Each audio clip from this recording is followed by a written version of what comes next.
self-serving, persuasive talkers of everything and nothing. We are Conversation Con Artists. What's going on, people? It's your boy, Mr. On Point. On point? On point? The nigga that think black people can't be racist? It's red, nigga. Calamity red. Yeah, that's me. That's me. I'm Calamity red. Damn. Came in with all kind of weird energy. Let's see where this goes. Yeah. So, I'm red. We are Conversation Con Artists, back for another wonderful, fantastic episode. We are. And you can find me on Twitter and Instagram at Mr. Mister_on_point. I can be found at red_calamity. Also, we are still doing a listener letter portion of the show. So if you have a question you would like for us to answer on the show, you can send it to our Gmail account, which is conversationconartists@gmail.com, or you can find us on Facebook, Conversation Con Artists. And we have a few letters. We got some letters out here today, okay? So we're going to go through these things. Yes. Now, for those of you who may not have had an opportunity to listen, we have a British listener named Michael. We do. We love Mike. That we encouraged to find him some Lawry's seasoning salt. And you know what? He responded. We converted another one. So I've been meaning to say this for a while now. First off, Lawry's is delicious, though it could use some MSG. Which I always thought was bad for you, but when I looked into it, it turns out that one guy said that once in a book and everybody believed him. Seriously, no studies have backed up this hypothesis. But this is a great seasoning. My sodium intake was shot the whole way up. But after salt, the ingredient with the largest present in the blend is sugar. How many times I've heard Red say she can't abide with adding white sugar to a dish, I'm afraid this means you may have to switch to regular salt. No, sir, I don't. So, here's the thing, and maybe I didn't make this clear about my whole sugar situation, okay? I cannot abide by a dish that is not traditionally sweet being sweet. So if the predominant taste is not sugar or sweet, then I'm okay with it. But if it's sweet and it's not supposed to be, like cornbread, for example, I don't want no sweet cornbread. Now, I put a little bit of sugar in the cornbread that I make, but it is not the predominant taste. It just tastes like bread. But when it's like Jiffy Mix and shit, I can't, it's too much. Because it's cake to me. That is cake. So if the predominant taste is not sweet, I don't have a problem with it. Lawry's, ain't nothing sweet about Lawry's. Nothing. This clears up a lot for me. It clears up one of Red's inconsistencies with me, because she be like, I ain't nothing with sugar in it. And I'm like, well, everything that you eating over here that you think is delicious, except maybe one or two things, have sugar in them. But it helps me to understand that it's about the taste profile. If it don't taste sweet, yes, but has sugar in it, that's different. Yes. So it's okay if cornbread has sugar in it, if most of the taste is corn rather than sugar bread. Yes. So that's the variable. I don't eat honey barbecue.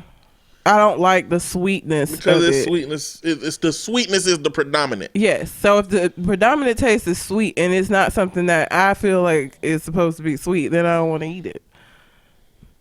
So I can still eat Lawry's. Never giving up my Lawry's. I feel like if I gave up Lawry's, I have to give up my black card. It's always going to be some Lawry's in my cabinet. Period. The next thing that Michael let us know, well, this is a second part, is just listening and wanted to explicitly state that if you ever wanted a dialogue over the other side of the Atlantic, just let me know. I'm good with science, being queer, and knowing about breakfast and scones. I'll need to schedule it in, though, as I have an agreement with my wife to spend a maximum of 2 days a week doing weird creative projects. Aww. Parentheses, I work full-time as a computer network architect, and I'm also a comedian on this side already. Really? Yeah. Also up for actually featuring if you'd ever want that, but I warn you that I sound super, super British. We sound country and southern, so it's all right. I guess we gonna have to see how our conversations work. Like, that Michael, I don't know how many times you have to go back 10 seconds to see if you can figure out what the fuck we just said, but that's I think interesting. That would be a hilarious episode. I feel like we need to figure out a way to make that happen. I think the time difference is going to be the biggest variable from here to there. But I'm with it. I think it would be awesome. Plus, I would just like. I think it'll be cool to actually like have a conversation with him as opposed to like exchanging messages. Because I feel like this has been going on a while now. Yeah, I mean, the reality is, it's a lot of people that I want to have on the show, but when we had those episodes with AC Blow and Black Married Fly, we didn't really get the sound quality that we wanted, so we need to find a measure to have a distanced guest that still represents a decent sound quality. Mm-hmm. And I think I found a way to do that. I'm going to practice it with you to see how it looked from your house and recording and stuff. Okay. But we're going to do that. But I do want to say that Michael and Miss Twisted Tressies, y'all are going to be our first two guests, not together, but y'all going to be the first two people that we talk to on the show from a distance in that way about a specific, just during the listening letter portion of the show. Yeah. So be looking out for my emails or my communication, and so we can figure out a time to do that. I have questions about some English stuff, so maybe he can. I'm gonna have a lot of questions at that point in time. So, but I mean, I did learn that Brexit, all that shit is blowing up. Mm-hmm. Like, it's just a real bad situation over there right now with Brexit. Yeah, well, nobody can get what they want.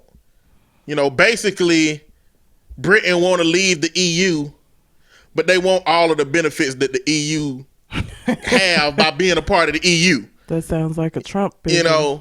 And the EU is like, not only will we not give you that shit, we gonna make this shit complicated for your ass.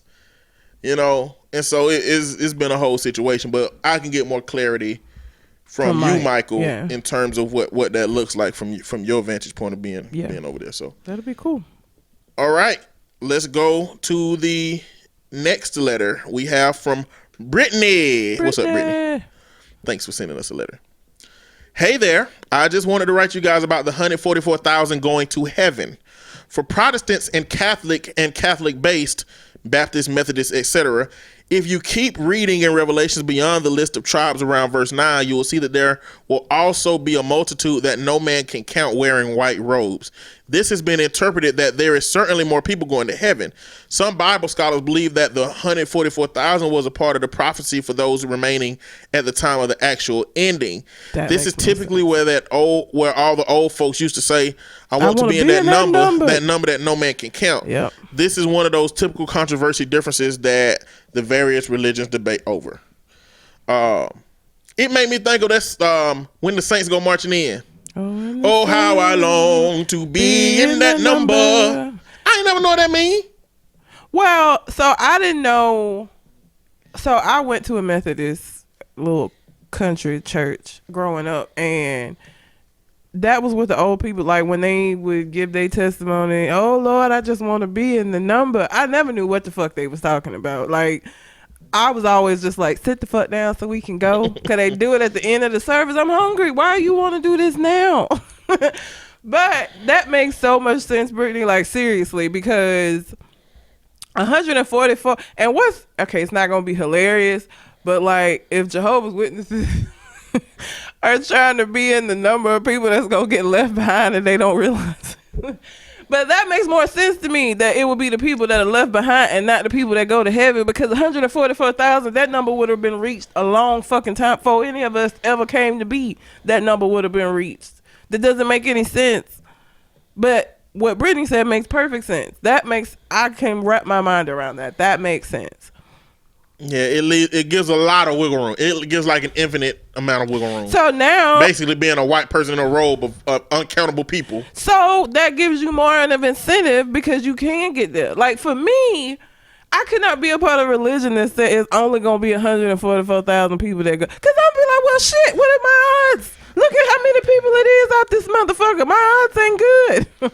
So maybe the 144,000 gonna be like officers and shit.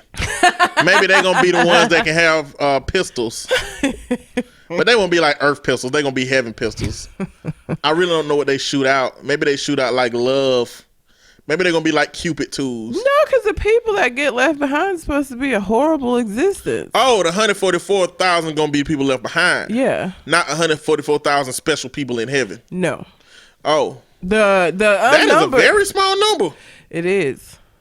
Well, on the opposite side, that is a very small number of people that's gonna get. Like, this means that damn near 99.5% of the population going to heaven. But look how, I won't say how easy it is, but there are so many ways for you to get redemption for the shit that you do. I feel like people, especially the ones who want to get in heaven, like even if they didn't like do shit all up until where they got ready to die, it's like, Lord forgive me. What I feel like by the time like Earth is over, I feel like 144,000 it'll be enough Hitlers and shit to be that many numbers. Like, Yeah, but that might be the only ones. Cause like, well, yeah, maybe it's just gonna be all. So that means that I can get into heaven if I'm not Hitler. Yeah. Okay, I can work with that. I'm not gonna be Hitler. Like I feel like that 144, you gonna have to be. It's gonna have to be like some people that just stand in their wrongness, like Adrian Bronner, which we're gonna talk about, just standing in their wrongness and not willing to like come up out of it. Like I feel like it's gonna be them people who just like fuck that, I'm right. Bro, you know, if you listen to this podcast and if you listen to enough of it to like hear how we talk about faith and religion, if you see me walking into heaven and you've been going to church faithfully every mad Sunday, as hell, man, I hate that feeling you're gonna have, but I'm in here. I'm like, what the fuck? Really him? Where the holies at? You gonna get put right back out. You ain't even gonna have I a didn't good say foot in the door. holes. I said where the holies at? That might be church. You gonna get put right back out.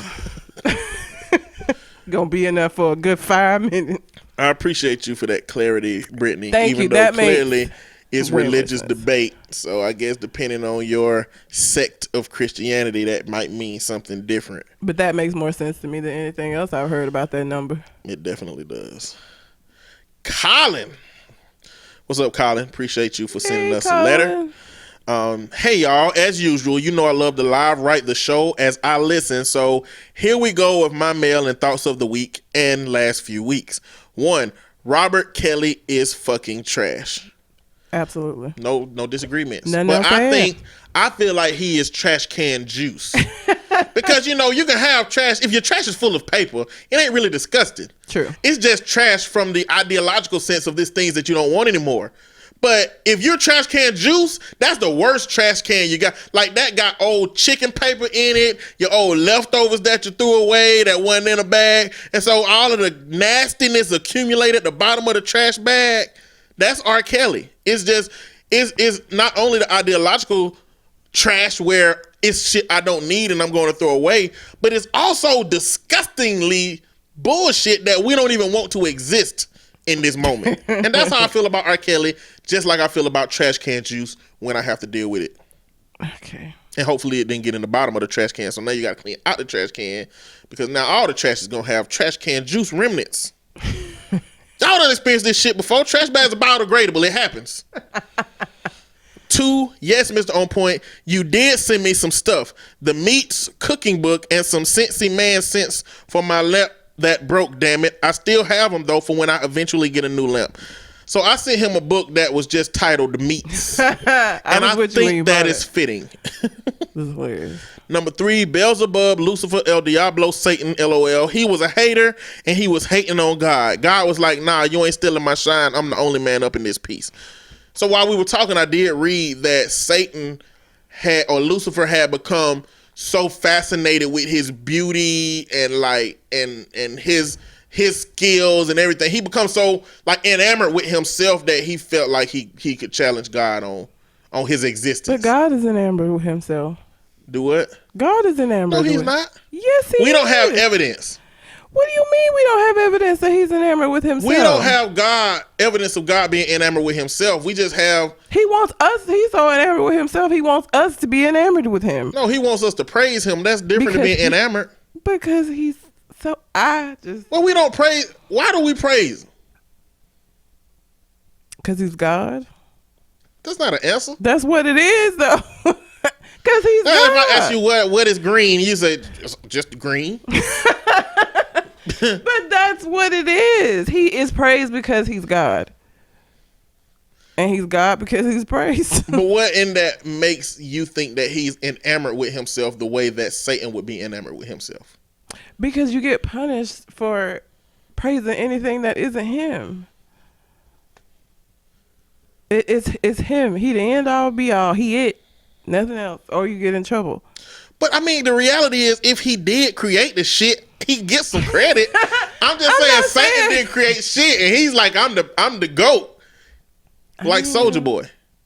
Well, actually, I do think Soulja Boy get a lot of credit for that shit. But if God actually created the whole universe, if God created one animal, like, to me, nigga, you good. I mean, like, if he created us for real, as intricate as our body is, do you know that if one part of your body ain't functioning, you fucked up? I know. I'm just saying. Until my big toe wasn't functioning, I had no idea how important a big toe was.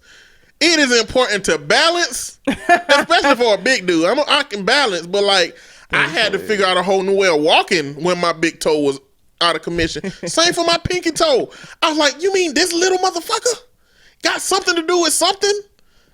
If God made a specimen like a human, then you get props. But the universe, the endless universe, it's like a video game with secrets in it. You know how somebody create, like, I'm just gonna give y'all what I want y'all to see. But man, if you can see further, if you can see what I done put in this coding for this existence, boy, you'll know how intricate it was. Like, if he created that shit, he deserved props. He deserved praise. And if there was evidence, I'd probably, praise more willingly. Because I pray. You know what I'm saying? I'm a Christian by conditioning. So, I mean, that's how I look at it. I pray. So you do pray? Yeah. Okay. Like, not for everything. Like, if I'm in Inslee and I think if I see a shadow figure... I'll be like, Lord praying? Jesus, please don't let this be somebody that's gonna murder me, Lord. Oh, Jesus. I gotta go to fucking Inslee tomorrow. I pray when I eat sometimes. Oh, before you eat. Mm-hmm. Okay. I mean, random. And sometimes I talk to my mama, and I pray after I talk to her. So the praying before you eat. I've always if there is some salmonella in this food that I'm about to eat, if I pray over it, will it take it away? And I not because what is the purpose of praying over the food if it doesn't keep you from getting sick? You don't pray for solutions. You pray for peace. I want peace. Like if I got kidnapped by the Taliban and they pulled a thing over my head, I would be praying to be okay with dying. Yeah, but you pray over your food before you eat it. What's the purpose? For peace, that if my food kills me, I will be okay with having ate it. Okay. I mean, but people say bless this food. If the food is blessed, then it shouldn't kill you. No. They blessed witches. That shit didn't help. That's where bless you came from with sneezes. Because our dumbass lineage used to think that sneezes was witchcraft. Oh, my God. And so they used to say bless you like you was a witch. Man, being a woman has always been shitty. And we're going to talk about that. But good God. I walk in the town square and sneeze. Now I'm going to be burned at the stake and shit because I got allergies. And I got allergies like a motherfucker. I sneeze all the time. You better go out into the woods for 2 weeks while you sick, goddamn. Don't let them motherfuckers know you sick. That is so fucked up. Couldn't even sneeze. Oh, she sneezed. Which? What? Nigga, allergies. While men steadily sneezing when they sick, but it don't happen to them. If I'm a witch, this nigga is a warlock. Hang him too. Burn him at the stake. The fuck? Anyhow. But I appreciate you for sending us a letter, Colin. He had part 2 though, didn't he? Yeah. Thank you for sending us that letter. And then this one as well. Come on, Red. Black people can be prejudiced but not racist. Racism is an institution. Prejudice is beliefs. Why did you read that like Malcolm X? I don't know. I don't know that I did that. why did you interpret how I read it as if it was being read by Malcolm X? That's what I would ask. Because of the pauses that you were putting in it like that. It just sounded Malcolm X. I put some emphasis out there for dramatic effect. I know, but it came, maybe because of the subject matter, it just came across as like.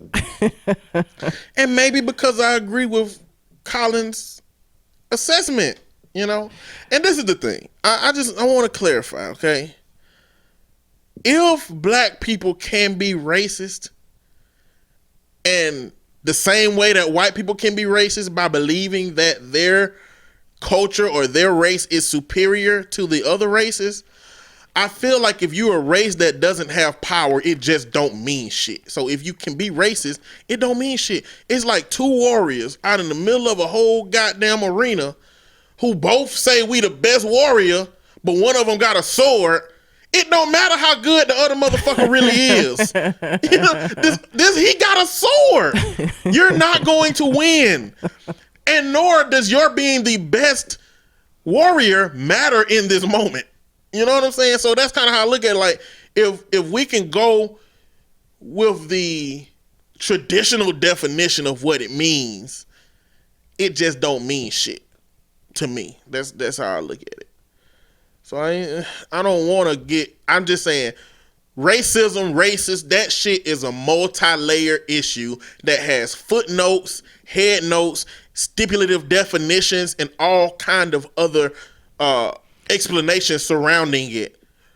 You know, coming from a history where it meant one thing to a present where it means something else, to it being researched and understood more deeply.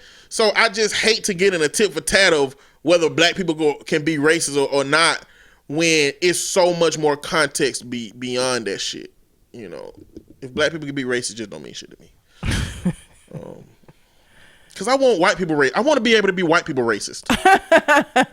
If I could, I would like to be white people racist. I can only be black people racist. Here. You can go other places. But black people racist really mean that I can only talk about white people in front of you.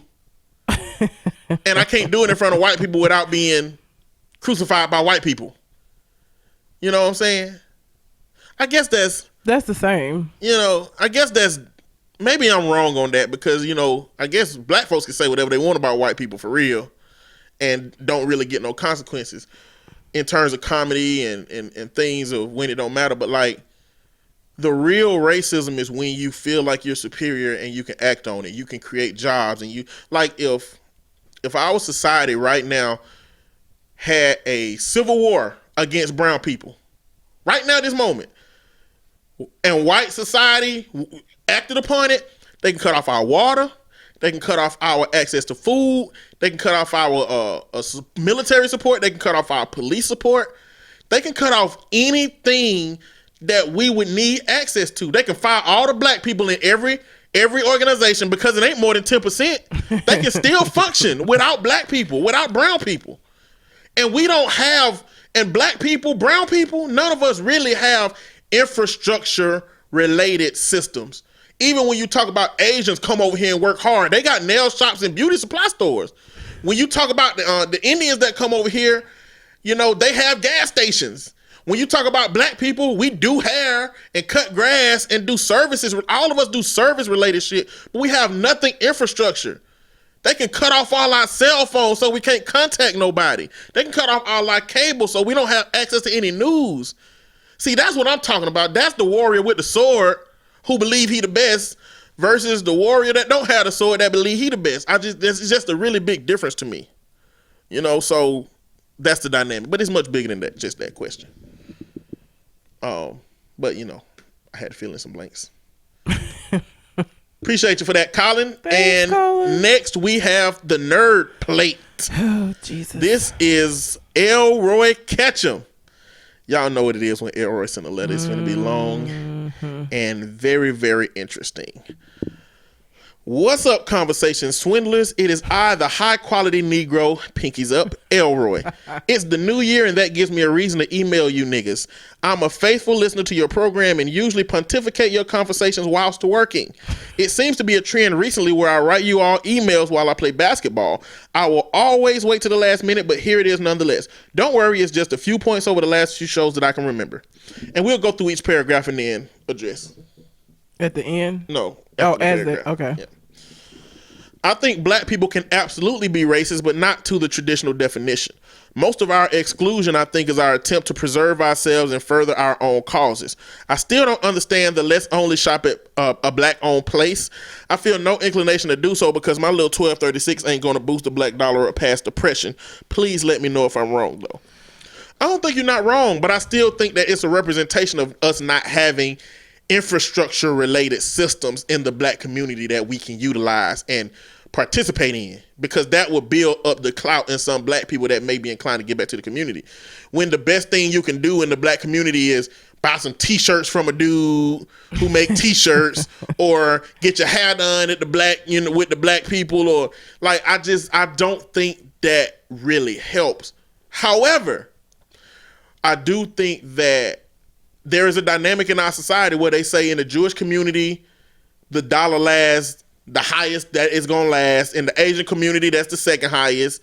In the Indian community and in the black community, the only thing we can do is give our dollars out to other communities. Like, it would be nice if we can find a way to circulate the money from the black community in the black community. The problem is with white flight, every community that there is something in where black people are, white people leave and go somewhere else. And that's usually a place where black people who are trying to leave those environments aspire to be at. So I'm not going to drive to Inslee or Hueytown or these areas that used to be white but are now predominantly black. I'm not going to drive there to participate. And I just think the bigger issue is our ability to be integrated into white society. That's just not what they all want. I don't think that it isn't possible. I just think that, so you mean to tell me you don't think if all of the black celebrities or the people that do have money within our community, if they decided to do some infrastructure type shit they couldn't do, if they all got together and decided that that's what they wanted to do? Like, me and you obviously no, we can't, because I'm broke and poor, and so that ain't but I feel like there are people that could do that if they all decide. Hell, LeBron just did a whole goddamn fancy ass fucking school for the people in his neighborhood. That's amazing. Yeah, and that's a sliver of his money. But the amount of money that it would take to create an infrastructure system across the country for black people to participate in, ain't no black celebrities going to undertake that endeavor. If so, they would have done it by now. Well, I mean, obviously not individually. I'm saying that if we decided that this was something that we wanted to do, we have enough people in our community that have money to be able to do it if they did it together. Like, obviously not one person. If Rihanna bought Metro PCS and turned it into Fenty PCS and it was moderately comparable to what I have now in terms of being able to access a quality phone and access service that just works, I'll go there. I would.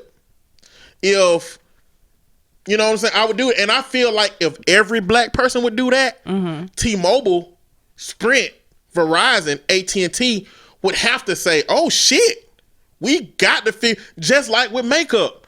What Fenty did was she came out and she made all of these shades for brown people. And when brown people started leaving they shit and going over there, then they started saying, oh shit, this brown dollar been important to us. So I do think, yes, if that's the case. If Rihanna did that, it would be the same thing like with the makeup. I feel like black people would go, if it was, now it's going to have to be comparable. That's what I'm saying. It can't just be a brand for her and her to get another check for her. It would have to be something quality. But that's what I think is possible. I just think that the issue is that collectively all together, I don't know that it'll ever happen where the people that have the money that could do this, because if they could put it in place, we would be the support of it. We're not going to be the creators of it. Okay, we and people like us would have to be the ones that would then have to transfer everything over to that support wise, so then our dollars would matter. But like on the front end, creative wise, ain't shit I can do. Well, me answering Elroy's question is based on what we have now. We don't have that infrastructure now. It's like, what can you spend money on black that will go into the black community as a whole? It's really nothing. I mean, even if somebody created a community grocery store named the Black Market for black people to shop at that had shit that black people use, kind of like the Asian market or Little Haciendas or whatever. Mexican. If we had that, what it would do would make whoever started it wealthy. Yes. You know, and we would have to hope that they are somebody that invests back into the community. But like every time they have one of these boycott Target, boycott Walmart, my idea is to have a community plan. You know, get some people to start build, take 2-3 years to build up an amount of money to create that store and let it be something that is fueled by the community and funds the community, and that money has to be put back into the community. Get 20 or 30 people to own that place so there's accountability for it.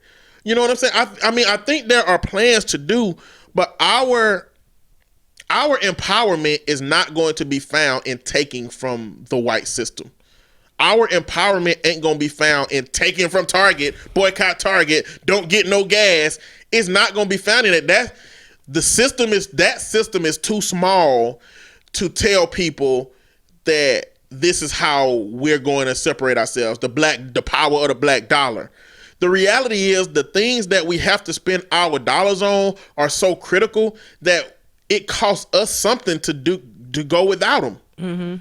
Until there is a shop that is lateral to Target, lateral to Walmart for black people, I'll drive to Inslee to shop at that place. Now, everybody won't, but that's and I'm not expecting everybody to. I wouldn't want everybody to if that's not something that they can do. But if a place was created with that idea and that money I knew would go back into Inslee, I'd drive over there. I would drive over there to do. And maybe I could get you to come over there with me on the weekend. Yes. You know what I'm saying? I would get my people. I'd be like, look, we got to go shop this place. It is for black people. It is owned by black people. And it's not going to make one person wealthy. It's going to put money back into the community. If we could do that, we could get a situation where in 10 years, a black person can open up a Macy's over there, franchise. You can get a black person that can franchise a Chick-fil-A in the hood. Because if we keep waiting for white people to have the money to do these things, nothing will ever be in the hood but fucking churches. Chicken. Churches clearly, but churches chicken. Popeyes is even semi-hood. Like you can find Popeyes in a decent neighborhood, decent community. But like I think over time, if we were to implement a system like that, then we can work something. But just right now, that 1236, until we get black market to 1236, ain't gonna do very, very much. Damn. But I do believe that there is a system that can exist for us as black people that 1236 will go far than a motherfucker. And I will participate in that system. Next, on the subject of religiousness pertaining to the Jehovah's Witness stuff, my mama, who I love dearly, is a devout Catholic. My ass ain't been to church but probably 5 times since I got married. This is a Catholic woman now. Loves to tell me that I need Jesus and such, and you need to take your ass to church and such. So I refrain from church a lot. Me and Jesus don't need to see each other every Sunday for me to go to sleep like I used to in high school mass. And I don't mean like nodding off in a class. I mean almost REM levels. Yes, I got in trouble a lot. So, you know, I think the thing about religion, I think it goes 2 ways. I think that either you can just follow whatever you've been told, or you can question it. And sometimes questioning it means that you kind of ain't really fucking with it like that. Sometimes you question it and you find that you still feel the same way and you still go. But I think those are kind of the 2 ways. He hitting his face with the arm of this chair, like the arm of my chair broke off, and I'm just tapping my face with it. Like, what the hell? Like, I know I get something on my face. I just do that sometimes. But yeah, I think that's just kind of how it goes when you leave your parents' house. Like, you question everything, I feel like, that you were taught at some point, and religion is one of those things where some people question it and stick with it, and some people question it and they kind of like, now, if I'm at my mama's house on a Sunday, I'm gonna go to church with her, period. Like, I'm not gonna sit in her house and not go to church on a Sunday and wait for her to come back. If I'm there, I will go out of respect for her, out of a respect for what she believes to be right. I'll go. Now, the problem with my mom is that when she called my ass on a Sunday and I'm at my damn house and I haven't been to church, That's what she had a problem with. It's like, I go when I'm there. But when I'm in my own space that I pay bills in, I've been sitting here playing this game all day. Last time I've been to church was a funeral. Damn. What? My granddaddy's funeral? Been Jesus. a while. You ain't been to church since then? I mean, I've been in a church. What does that mean? I've been to Elroy wedding. Oh, yeah. Like, that's the last time I can remember being in a church. I mean, they were saying stuff. Does that count? Because they were saying stuff during. My investment wasn't for the word; it was for the people. So I don't think that counts personally. But you know. When was the last time I went to church? Didn't go Christmas. I don't even think my mom went Christmas. No, she did. I just didn't go. I don't even know. Probably did I go Mother's Day? Probably Mother's Day. I feel like I got church PTSD. The same way I got baloney PTSD. Baloney. Yeah. Oh yeah. I call it the baloney effect. Anything that you had in your childhood that you had too much of that you never gonna eat again if you have a choice. Yeah. That's for me. That's the baloney effect. I ate so much baloney. Fuck baloney. Fuck them red rings. My children ain't never gonna have baloney. If I have a woman that eat baloney and she bring it in the house, I'm throwing that shit away. She gonna say, what happened to the baloney? I'm gonna say, I don't know. This has nothing to do with what we're talking about. Well, yes, it does. No, what I was finna say. Oh, what you finna say? Okay. So, when my brother was here for Christmas, we went to the Asian market. Okay. And I kept seeing these pickled mangoes. And it just seemed like an interesting concept. So I bought the pickled mangoes, tasted them. They were not good at all. They probably taste like what you would imagine a pickled mango would taste like. So instead of throwing them away, when I went to my parents' house for Christmas, I just set them in the door of their refrigerator. Because they're the only two people that live there. So one day my mom is going to go in the refrigerator and see pickled mangoes. And she going to yell at my dad about it. He going to be like, I ain't buy no damn pickled mangoes. And she going to be like, we the only two people here. And I didn't buy them. So, and he buy weird shit. So I've been wanting to know if she's found them, but I can't ask because then I look guilty. But she hadn't said nothing about finding something weird. Well, she wouldn't believe it came from him and he just don't remember. Like, why would she ever ask you about it? No, she wouldn't ask. She would be fussing about it. Like, Oh. Your daddy brought some pickle, man. That man will eat anything. Like, she would have just called me fussing, and she hasn't. So I don't know if she's found them yet or not. And I haven't been back, so I don't know if they're there or not. Has nothing to do with anything. But that just made me think of, because you said if you found the bologna, you'd throw it away. Yeah. She's going to. Throw that shit away. She's going to throw them back, and they're disgusting. Wasting money. Yeah. But I was bringing up my baloney PTSD because I feel like I have church PTSD. I feel like because I spent 6 days a week in church. That was a lot. And it was 6 forced days of the week. And I liked going to church because my friends was there and we had opportunity to play around. But like, my mama was intently trying to implement the Bible into our heads. Like, if you can't tell me 3 things the pastor said after church, you're getting them whooping. What? Yes. That's what happened. Like, we needed to be paying attention to the pastor. Jesus. We got old enough to realize that we can make shit up and say it confidently. And she would be like, okay, because she didn't know what the fuck the pastor said that whole hour either. You know, but I feel like when I go to like a black church, I feel like certain chords that the keyboard they play on the keyboard triggers memories. I feel like certain beats that the drummer play bring back memories. I think a little bit of hooping and hollering. You know, when somebody out there say, "Amen, Pastor," I'd be like, "Oh shit, Pastor," or Sister Jessie. I remember her saying that shit back then. Like, I be having memories because I spent so much time in church. That's a lot of time. A lot of shit is triggering, you know, to my experience. So it's like 6 days. What day were y'all not in church?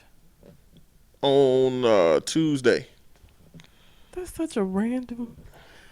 Sunday, we went to 2 different services. Sometimes the service at the same church, and sometimes we would drive to this prophetess church, but it wasn't a church. It was an old prison that they had kind of reformed. And you could tell we were in like the cafeteria part, and they just had chairs set up and like a podium up front.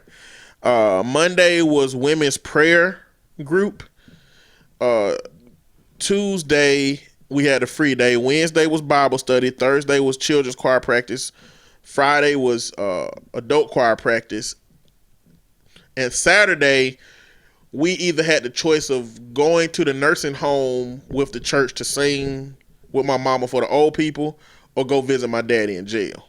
Damn. Which both of them were horrible options. But if we didn't go see daddy, we had to go to the nursing home. I feel like, so my grandmother, rest her soul, was an asshole. And I just feel like if a church came every week and sang with like kids and shit, that she'd have been saying shit. Like she'd have got irritated with that, I feel It like. wasn't mandatory. So the people who were there were the decent old people. Oh, okay. You know. The decent What? old people. You act like it ain't a such thing as a not decent I old just people. told you my grandma was one of, she'd have been one of them people who So stayed is in it her just damn funny room. to hear the scale upon which old people exist from decent to not decent? Yeah, it just sounds funny to hear it that way. But she'd have been, her ass been in her room, and we would have went up there to visit her and been like, Grandma, why you in it? I'm tired of that damn singing. We were there. Oh, wow. Smell like pee. Yeah, it's the old folks' home. Yeah. It stinks. Unfortunate. It smells really terrible. Unfortunate for little kids. Unfortunate for the old people that live there. Well, I applaud the work. I applaud the work, the effort, and the reasoning that Mama and them did that for them. I'm glad they did it, but I would be naive to think that all of that stuff didn't have something to do with my current position or impasse with faith right now. Yeah. And I value the person that I am today, and I'd be real ignorant to act like the childhood that I had with all of that church isn't a part of how I became who I became. Yeah. And I love me, so I do value that, but it has something to do with my impasse with faith. Okay, but on to the next paragraph. Finally, I'll say finally. Finally, Miss Red, I thank you for keeping me as a maybe if shit ever was to go down. Jesus. Like Mr. On Point says, I'd be pretty surprised at what I do. I like to be labeled as the loose cannon, just as Rockman, what our team games have been like. LOL. But it's all good. I'm not throwing the first punch unless it's absolutely necessary. I watch lots of Dragon Ball Z, so who knows? I may Ultra Instinct a nigga, but let's not get into that situation. Plus, we got Swole Cold to deliver the final death punch. We got the intimidation factor from Mr. On Point. Show is clearly our main event. Let me stress that. I'm throwing him off with some Goku power-ups and will come at him with the fury of my village and my Saiyan pride. Let's hope it hits. Jesus Christ. First of all, Swole Cole is not going to... Listen, let me tell you something. Cole it's pure vanity. He's not... I feel like his muscles that he is developing is going to be for show. First of all, if y'all are listening and don't know what the fuck we were talking about, a few episodes back, I said something about how if we all, the podcast, us, Government Name, Nerd Plate, we're all out together, Shogun from Government Name was the only one that I knew for sure was going to, like, fight. If somebody, like, I think it was when we were talking about the girl that got manhandled at McDonald's and nobody did anything. Ever since I've had conversations with all of these niggas about what I said, I stand by it. You, On Point, said that you don't even know what would happen. You would have to find out in that moment. I said the same thing. If a woman was pushing up on y'all and I had to like step up as being the only person who could hit her and it not be problematic, I would like to think I would hit her. That's what I'm saying. So you feel me? I do. So the same thing with the rest of them, but everybody got so offended. The only person who didn't say anything, I guess because he was the one in the good light, was Shogun. And Shogun had said shit. Shogun, if he don't have a black belt, damn near got one. Yes. So what the? I'm sitting here with a fucking chair arm in my hand. Okay, I ain't prepared for shit. I want you to know that. Shogun is clearly psychologically prepared for whatever the fuck happened. He is. I am psychologically prepared for peace. Drama don't come my way. I don't have drama in my life. Nor have I taken on training that immediately shifts me from being psychologically ready for peace to being psychologically ready for conflict. Look. Like Shogun may have, okay? I'm not prepared for drama, but being a woman, I don't know when niggas is gonna get out of pocket. I posted a picture on my Instagram and Facebook, red_calamity. And I posted the picture saying that when I was skinny, people told me I was too skinny. I gained weight, and now people tell me that I'm fat, which I don't feel necessarily that I'm fat, but it's annoying to hear people say that shit. So I posted the picture trying to be, body positive, and I was like, so the moral of the story is just fuck what everybody say because you're not gonna make everybody happy. So many, not so many, let me not be dramatic. 2 married niggas hopped in my DMs and just so much, so many comments came from that fucking picture. But that's what it's like in real life to be out. You don't know when people gonna get out of pocket. Sometimes that shit happen. Just being a woman walking around your fucking business, somebody can come out of nowhere and just be disrespectful for no fucking reason. You just never know. So, I'm not prepared for it either, but I have to be because it's my life. You talking about you ain't prepared because you prepared for peace. No, don't get me wrong. I'm prepared for if conflict come to me. I'm not prepared for if I'm minding my business and I'm with somebody who conflict come to their ass. That's a different situation. Okay? Now, but I am fully aware that your problem quickly becomes our problem. I know that. And I would rather get my ass beat than look like a bitch from across the street.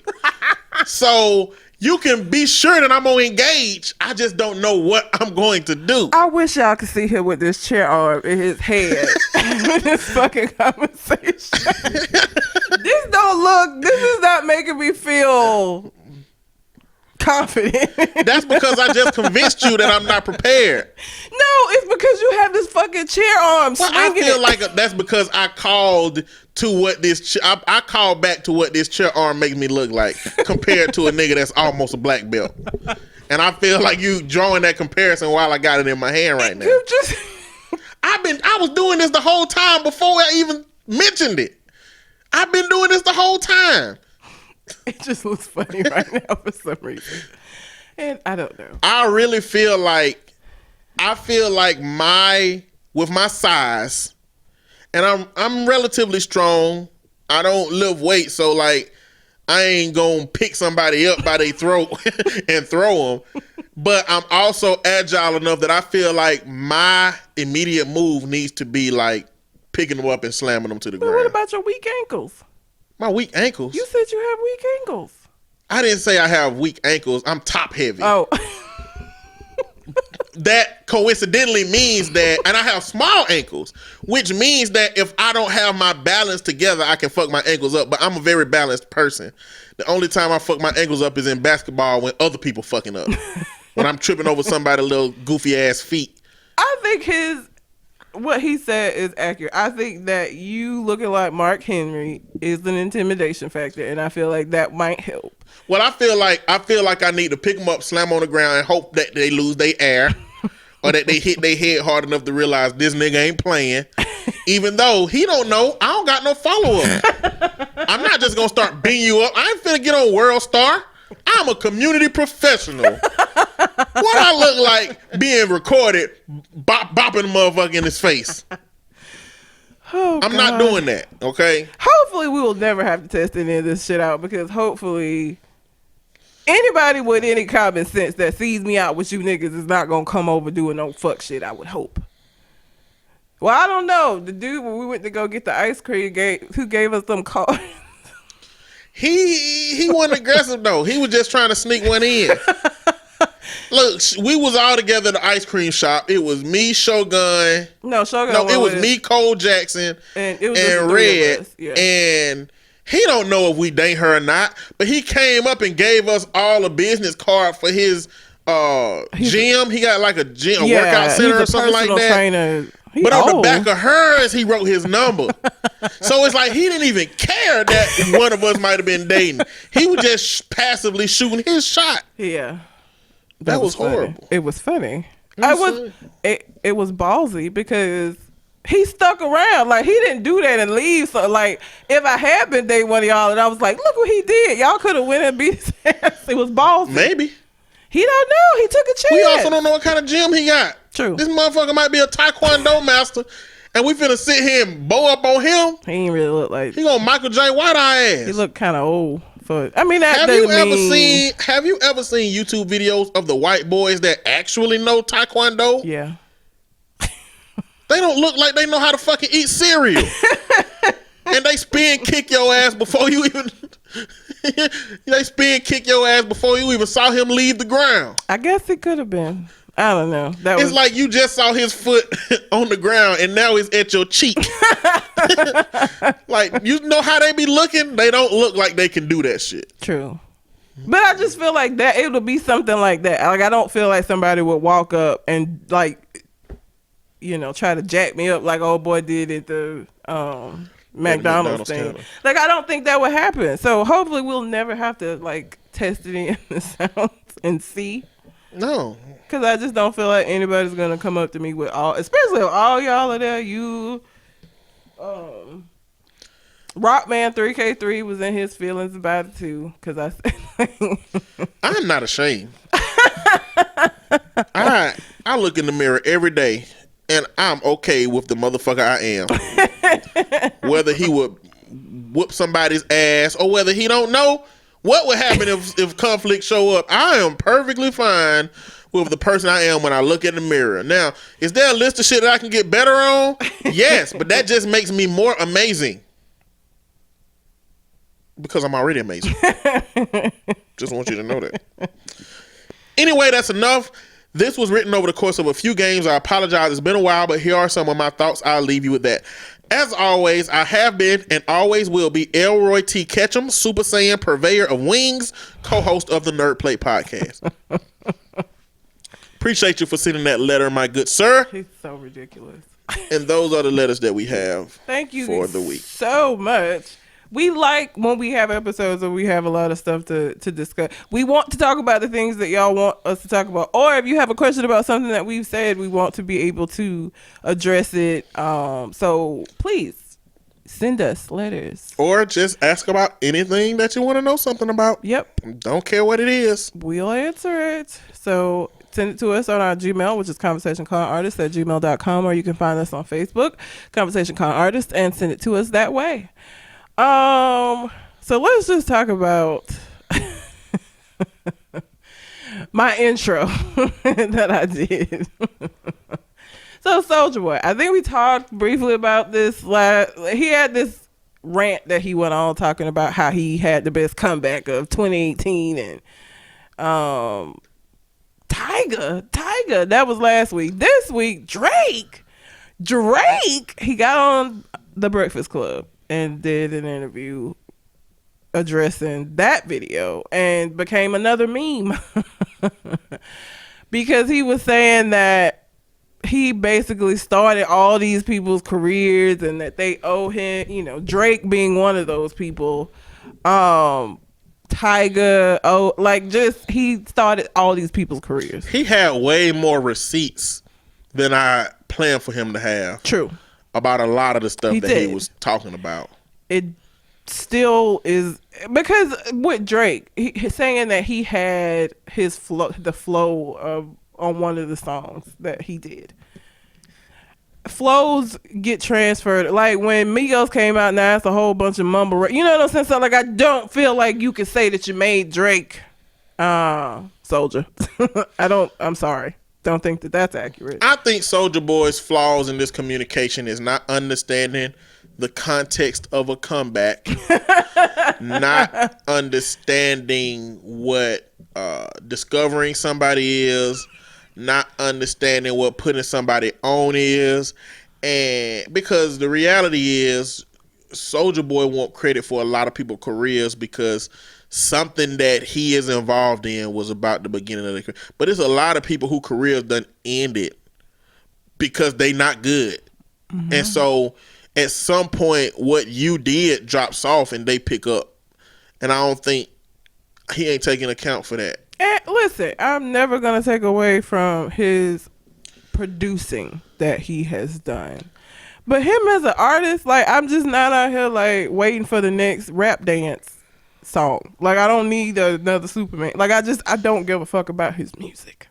And I feel like that's how most people feel at this point. I don't think that's how most people feel. I think that's how the older generation feel. But even the older generation, like, fuck with a lot of his music. You know, for what it is.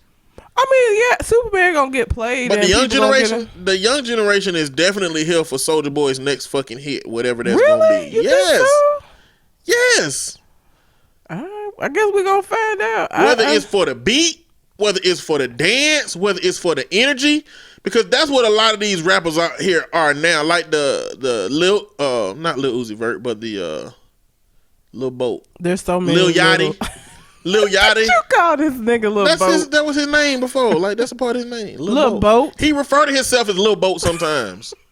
That's terrible. But they like energy rappers. Like, they got that hot energy. I just feel like after doing this though and then releasing music, I feel like it's gonna be judged based off of all of this vibrato he has had.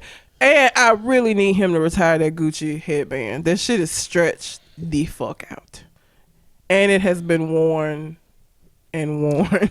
Did you watch the whole interview? I couldn't get it was too much. It was entertaining to me. I started watching the one on, what's the Complex show? Whatever, the Complex show, the one with academics that Joe Budden was on, he ain't on no more. Oh yeah. That one was a lot. He was a lot more aggressive with them. Like, but it clearly is how he talked. You know what I'm saying? But he came there like, y'all been fucking talking shit about me this whole time. We finna clear some of this shit up. And he called academic fuck nigga a couple of times. He did. And I was like, well, dang. You know, but it wasn't really it wasn't no But I feel like people don't really give academics no respect. Like, I feel like if you gonna call somebody a fuck nigga, it's gonna be him. Like, I don't think. Can you imagine if he had called Envy? If he had called Envy a fuck nigga, like how he would have responded?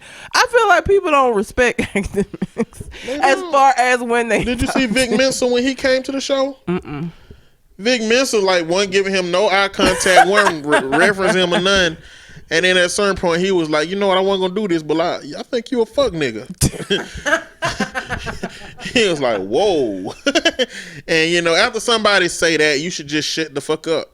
You should just let them have that. But like, I think that he got his start in rap being a critic of rappers' music and they social shit.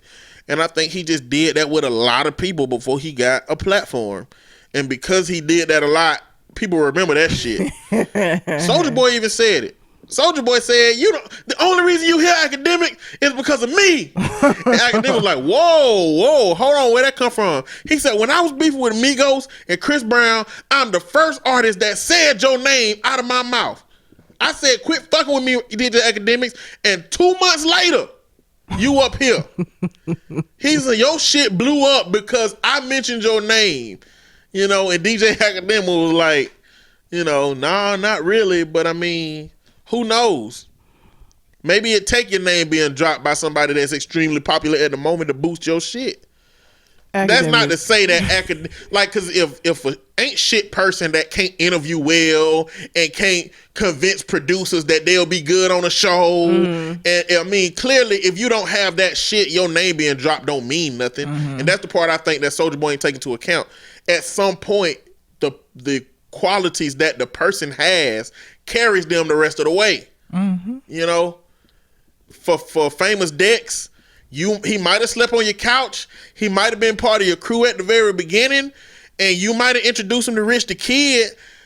And kudos to you for that, but like, how much more credit do you want? Like, what do you want them to say? Like, you can't be 80 years old, Soulja Boy, saying, I put Famous Dex on. You know what I'm saying? At a certain point, you did it. You got your props. Good. Let that shit go. Yeah. And let the world know what you've done for yourself. Like, Nas ain't out here saying what he's done. Jay-Z ain't out here saying what he's done. They just do shit. You got to go do some intense research to find out what Nas is investing in, because not most of Nas' money now is because he had a motherfucking amazing investor. But he ain't out here saying, look how much money I made on this investment. Like, I feel like the legends that done it, did it, and they moving in silence now. Soulja Boy, he just too loud at the moment, but he need props. Well, while we're talking about false bravado, Adrian is it Bronner? Am I saying that right? Don't know. Could be Broner. Had a fight. He had a fight With Manny Pacquiao. That he lost. Okay. I didn't watch the fight, but obviously he lost by a huge margin. Only landed a few punches. He is convinced that he won this fight. You gonna play the video? I am gonna play the video. Okay.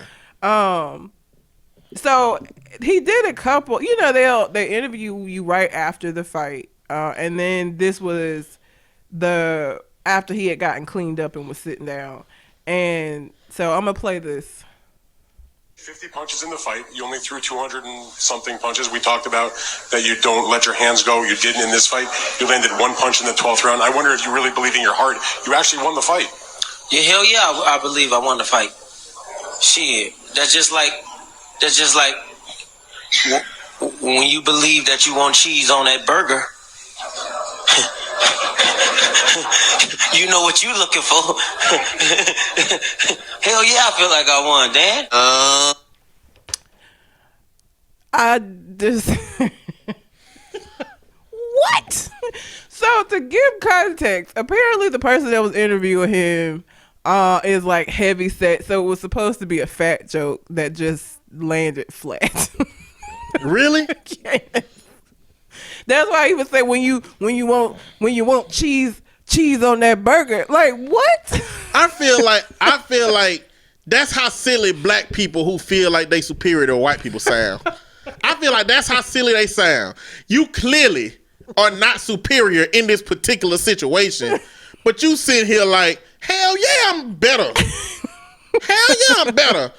When you believe you want that cheese on that burger, having cheese on a burger takes absolutely no belief system. It's just you can ask for it. Okay?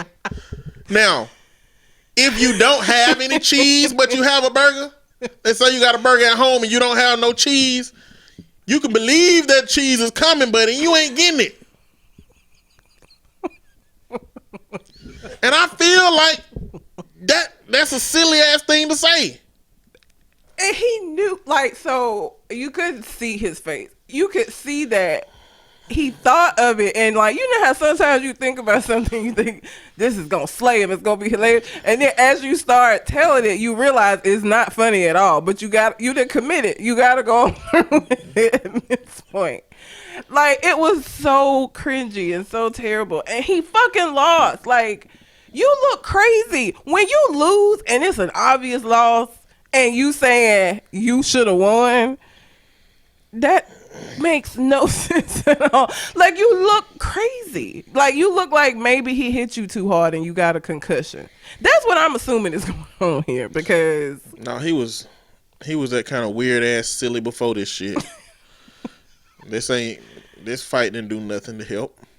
It's Bronner. I think that's how.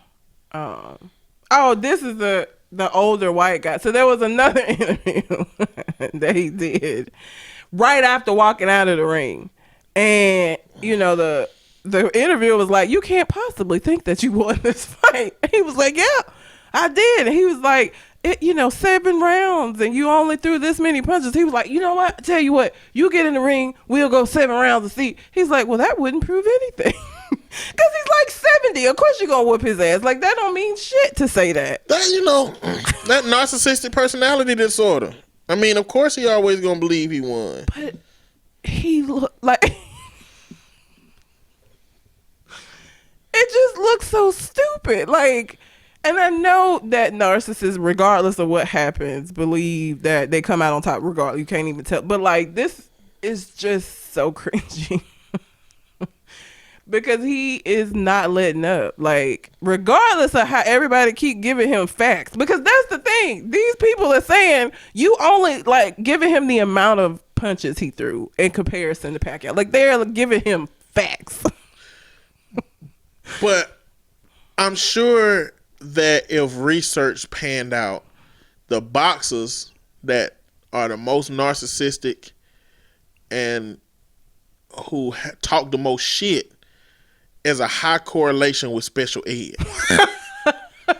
I think that if we did research, we could find that Floyd Mayweather can't even read. You're right. So that's just like I was like, where is he? But like he was thinking enough that he should have been able to came up with some better shit than if you believe you want cheese on that burger. You know what you're looking for.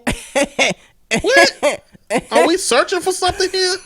He should have been making a lateral comparison to something that made him feel confident, even though you don't have the evidence to show that you should be that confident. He should have been making a lateral comparison for that. But all he could do is make a horrible fat joke.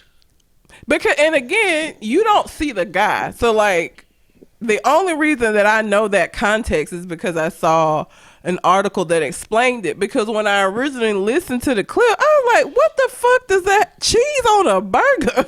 What? It don't even make sense without the context of seeing the guy. And even if I saw the guy, I wouldn't realize it was a fat joke. I would still be like, what? Because what we're looking for is that comparison. He should have been like, well, you should go get your fat ass a burger with cheese if you believe it. Like, that is the silliest shit I think I've ever seen. Because, like, fighters they're going to be really confident. They have to be. They talk a lot of shit. And I've seen them talk shit even after they lose a fight. I have. But, like, this is some next level shit. Like, really? Nigga. No. Just no. Like, that is the silliest. A lot of false bravado this week. Between Soulja Boy and Adrian Bronner. okay. So... I want to talk about Gillette. Gillette, the best a man can get. Yes, that's the same Gillette.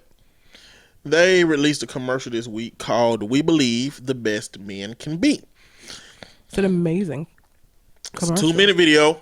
Mm-hmm. Go check it out. It's essentially the Gillette saying, is this really the best men can be? And then so it had a video calling out sexual assault, calling out bullying, calling out gay shaming, calling out mansplaining, calling out catcalling, calling out toxic messages that we give our boys, basically asking men to hold other men accountable and saying because the boys of today are going to be the men of tomorrow, basically holding a standard for men. And men went crazy about this commercial. Every conservative, especially, but they think that it's an all-out attack on masculinity. They think that companies like Gillette have been taken over by feminists and that they're trying to assert feminist thought on society, which will emasculate men and diminish masculinity. And I just wanted to talk about it a little bit. I was trying to find this. So as a response to this, I can't find the picture. A white man decided that he was going to post a picture in protest of the commercial. He decided to post a picture of him and his two sons, who couldn't have been more than maybe 10, 12 years old. One of them has an assault rifle, one of them has a regular gun, he got a shotgun, and then their little sister's there in the middle with a little pink dress on, no gun. This was his protest of this, and you just proved everything they fucking said, right? You got your young sons in this picture with these fucking guns, and they was in a cotton field, which is just a whole nother thing. But it's like, you're proving everything they said. Because he was like, well, this is how I choose to raise my sons. Okay, you doing what the fuck they said you shouldn't be doing, my nigga. Like, this, you just proved that this is a problem. And why little Becky couldn't have a gun? So, the issue with toxic masculinity, men look at the term toxic masculinity as if it's a modifier for masculinity. I think they look at it in the context of, if somebody uses the term masculinity, they're attacking masculinity as a whole. They're not looking at, which I believe it is, it in terms of it being a small cancerous part of masculinity that we need to address. It doesn't say that being masculine is a problem. It doesn't imply that being masculine is a problem. It implies that there is a subsection of masculinity that is a problem. That's like a big ass block of cheese you got. If it's a piece of mold on it, you don't call that whole cheese mold. You cut that fucking piece of mold off and your cheese is fine, okay? The bacteria does not infiltrate the cheese because of how thick it is, okay? You can cut that off and the cheese under it is bacteria free, all right? That's what toxic masculinity is trying to do. Cut off that toxic ass part of men. The problem is, toxic masculinity isn't a type of man. Toxic masculinity is a system by which that type of man kicks other men out of the club if they don't meet that standard. Meaning that those toxic masculine expectations become tied to my self-esteem. So one of the first times I baked a cake and took it to work, and one of my managers took it home to her husband, she came back and said that my husband said whoever baked that cake must be gay if it was a man. Because that cake was too good for a straight person. What the fuck does that even mean? So with toxic masculinity, it tells me as a man that I have to be strong, irrationally strong enough to hold up so many people, strong enough to beat and defeat any foe. It tells me that I have to be emotionally stable, to the point that I don't show my emotions. Nobody can see my emotions because they need to be held in, because men don't show emotions. It tells me that I can't be weak. You know, it tells me that if anything that I do seems weak, that's a problem. It tells me that I have to live up to their standards of sexuality, meaning that if I'm gay, if I'm bisexual, or if I just don't fuck as many women as they do, then I'm not in the club. Those are toxic messages. Not only that, I mean, boys will be boys. Jesus. I can have whatever I want because I'm a man. Men take what they want. Men are aggressive. Like, if you don't live up to those standards, those men who are pretending to be the alpha, top males, if you don't live up to their standards of doing all that irrational shit, you ain't a man. You don't fit the bill. And when our whole culture of men starts believing that shit is what we're supposed to do, it looked like what society looked like now. We are doing all of this shit that we shouldn't be doing to fit into what those irrational standards of a man is, and we're just fucking up. And the Gillette commercial just called out some of that behavior. It called out some of that shit and said, hey, this is a problematic part of masculinity. And we, the good men who are not a part of that problematic part, we need to hold these other men accountable. And I guess we're going to end up debating all day about what masculine is. But we need to define what the problem in masculinity is in order to address it. But a bigger problem is that some people believe that toxic shit is necessary. Mm-hmm. So this is one of the articles of many that challenged that, who believe that those parts of masculinity that I consider toxic, mostly because I work with young boys, mostly because I'm a counselor and I understand, having worked with grown men, what some of these expectations have done for them. More so because like I work with a lot of gentle kids who ain't really up to the task of what that shit, like what place do they hold in manhood? It's difficult, but this is an ad where a person believes that shit is necessary. Article. I'm just going to give a little bit of it. Boys and men shouldn't follow the advice of a recent report by the APA called Guidelines for the Psychological Practice with Men and Boys. These guidelines imply that traditional masculinity, such as stoicism, competitiveness, dominance, and aggression, are harmful. These guidelines are wrong. Stoically controlling your emotions is necessary. Competitive spirit drives success. Dominance and the mental and physical strength required to dominate is far superior to a lack of strength, which results in being dominated by someone else. And aggression is a means to an end. Without aggressive action, you will likely be on the receiving end, bowing to someone else's aggression. This is the first paragraph in this article that just perpetuates a belief that these toxically masculine messages are necessary. And that's where our impasse in society is going to be. We're going to have a whole bunch of dudes who continue to teach these problematic messages without understanding the problem with it.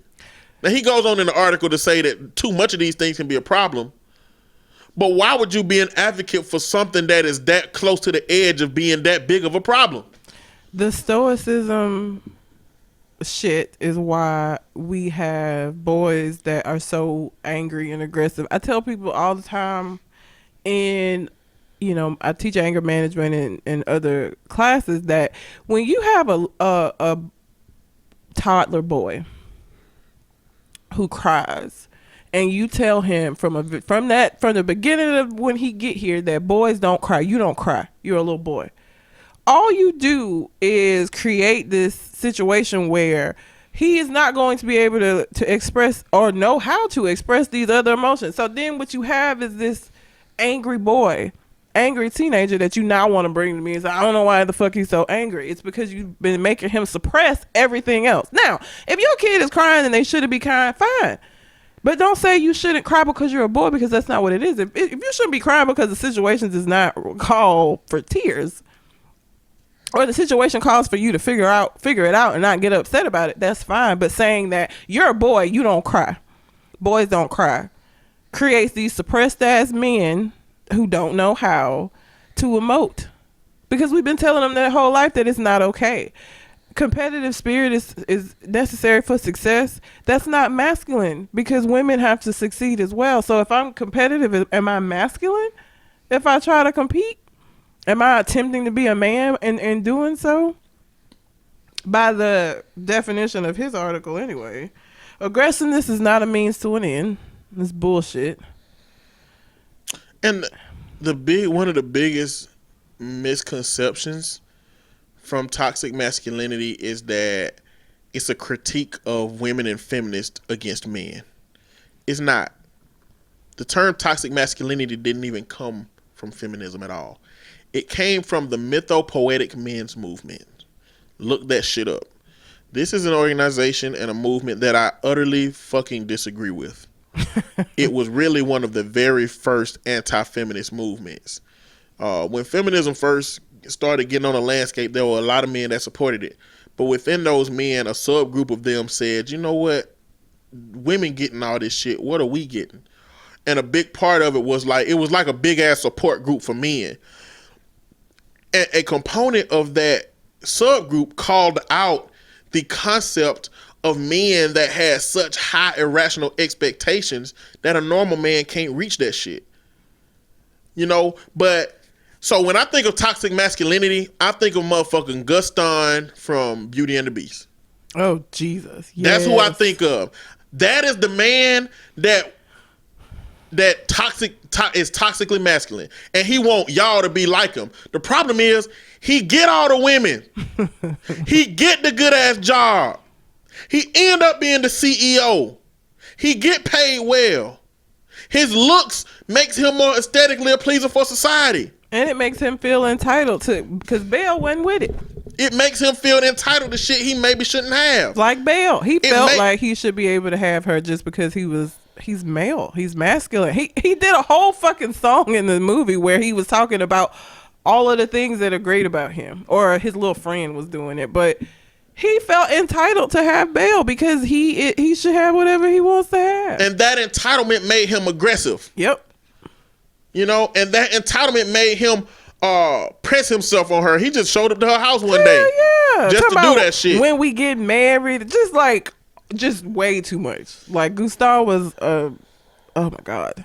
Me talking about Me Too. But in that movement, they recognize that guys that exist like that have everything that expect other men to be like that is an irrational standard. And that men's movement came up with the term toxic masculinity. Because I think toxic masculinity has been co-opted by a small group of feminist women and some women who look at it and do use it to critique just regular masculine behavior. Because you got to understand, on a feminist scale, general masculine behavior can be a problem. You know what I'm saying? So I think some of them do look at it like that. But the reality is, whether you want to call it toxic masculinity or not, there are standards that men hold for other men, and if we don't adhere to them, we get kicked out of the fucking club of being man. And if I hold my emotions in and I don't cry, it ain't because a woman would see me doing it. It's because a man might see me doing it. If I wear a pink shirt, a woman would tell me I look nice. A man would tell me I'm gay. You know what I'm saying? Or make candles or cook or any of the things that you do. If I fall victim to somebody else's aggression and I look weak, it don't matter if I look like that in front of a woman, but in front of a man, it costs me something. It costs me some manhood. They ain't gonna look at me like a regular man no more. You know what I'm saying? I learned that shit early on in sports. When I was on the football team, when I was on the basketball team, I couldn't do shit that wasn't seen as shit boys and men do. Otherwise, I'm gonna get joked the fuck on. Just like, people getting into fights. I remember one time we had in football practice, the coaches had the boys will be boys mentality. If we had two football players that got into it in school and the coaches found out about it, they would just put on pads. We get around in a circle and we throw them both in the middle and let them fight it out. Wow. Yeah. That is fucked up. I remember PC and Hunter J. They put them in the middle of it, and Hunter just had never really been no fighting dude. Hunter just always been an intellectual, and PC's a bully. And he fight all the time, and he from the projects. And you know what? The boys will be boys. Motherfucking mantra, don't take shit like that into consideration. So it let Hunter get out there and get slung around and threw around. They had pass on so he didn't get hurt.